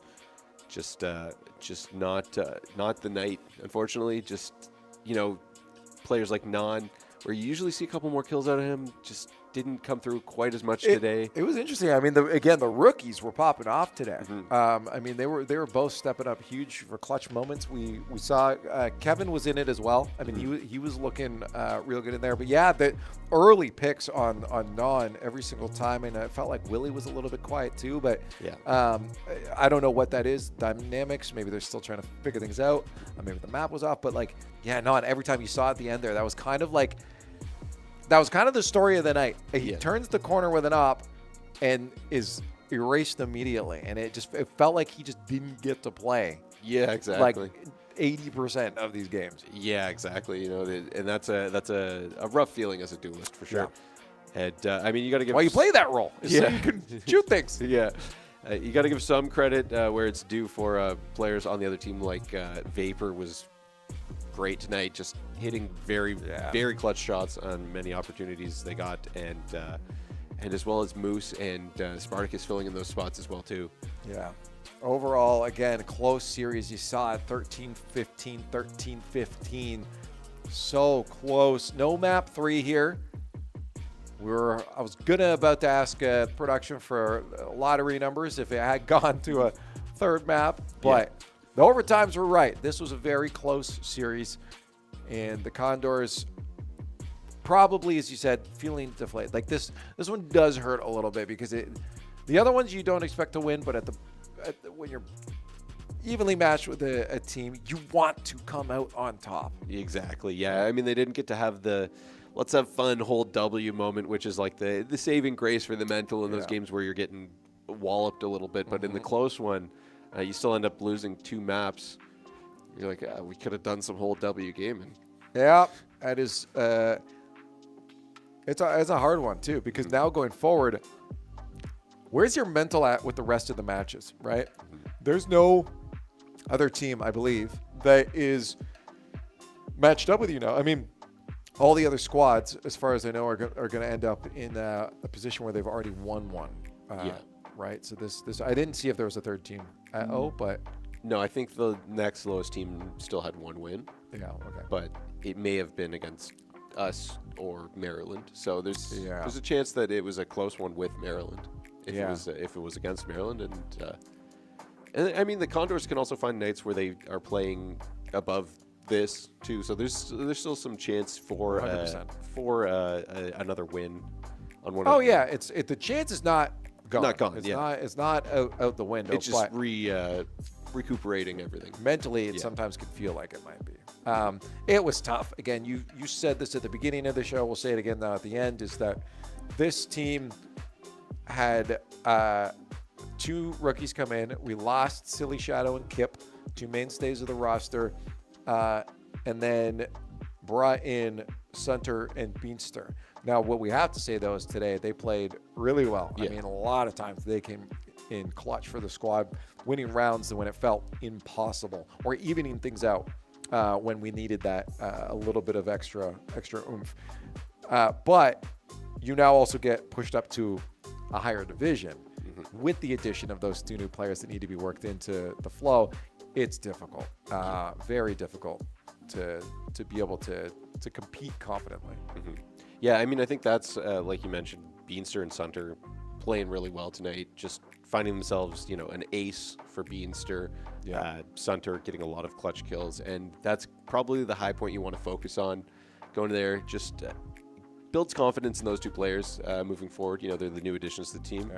But that they've got it within them to be clutch in situations, builds confidence there. But you got to kind of find your positives and build off them when you're in a situation like this. It is tough, but unfortunately, no pull through. What are we doing tomorrow? We're watching League of Legends at 7 o'clock Eastern Standard Time. So if you'd like to see that, join our League of Legends squad. Are you tomorrow? I am not here tomorrow. You're not doing that. But okay. It's probably going to be a Coven Mute Chaos. That would be a Coven Mute Chaos. It sounds like a Coven Mute Chaos stream. So if you want to hang out with them, join us tomorrow. Even if you don't want to hang out with them, join us tomorrow. And make sure you're in all of our follow and subscribe buttons, whatever platform you guys are watching on. Go hit us up on our other socials too, like Twitter, and follow us there so you can keep an eye on what action is happening throughout the week. Multiple different esports. After that Wednesday, we got some Call of Duty, and then we got more Rocket League on Thursday and MLB on Friday, I believe, as well. So a lot of variety across the board for everyone. But tonight, this was pretty fun. We got to see the Rocket League squad pop off. That was really cool. Yeah, they did well. It was fun. I got to do my first interview. It was nice to chat with them. Yeah, that was fun. That was my first ever They're fun. interview. They're fun guys to hang out with. Right?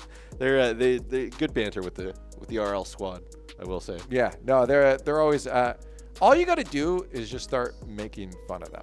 Yeah, they love it. It's pretty fun. Just start poking at them and make sure 80 is the brunt of most of your jokes, though. Yeah, that's true. They had him in 80 jail today. Yeah, but then we went on there to were no rebuttals even. yeah, but then we went on to our Valorant squad, who again had a close series, which was fun to watch the back and forth. I like the fact that it was close. I didn't like the fact that we didn't win the maps. Yeah, but it was a dichotomy of the squads that we have right now. Some ups and some downs. Yeah. For sure. That's esports, baby. that is esports. I'm going to tell you right now, I don't want to hang out anymore. I don't know if production's ready to end the show, but I'm going to end it. Thank you guys for joining us. Goodbye. We'll see you tomorrow.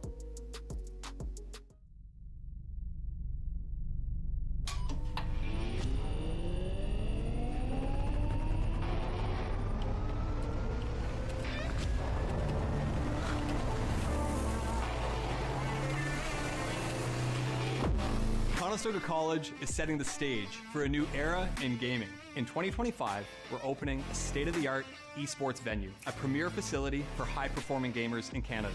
In this 10,000 square foot facility, we're putting you in the center of the action. The facility will have 50 top-tier PC stations, 5 console stations, immersive VR stations, a team operations room, a full production suite, and a premier competition stage.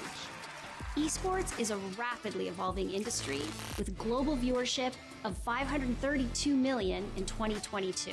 This initiative goes beyond esports. It's also a platform for forging bonds, making memories, and creating connections. Since 2020, Condors Esports continues to evolve, providing industry-leading facilities and experiences to the esports community. Conestoga's esports venue expresses a sustainable and intentional future to compete, play, and work, all powered by gaming.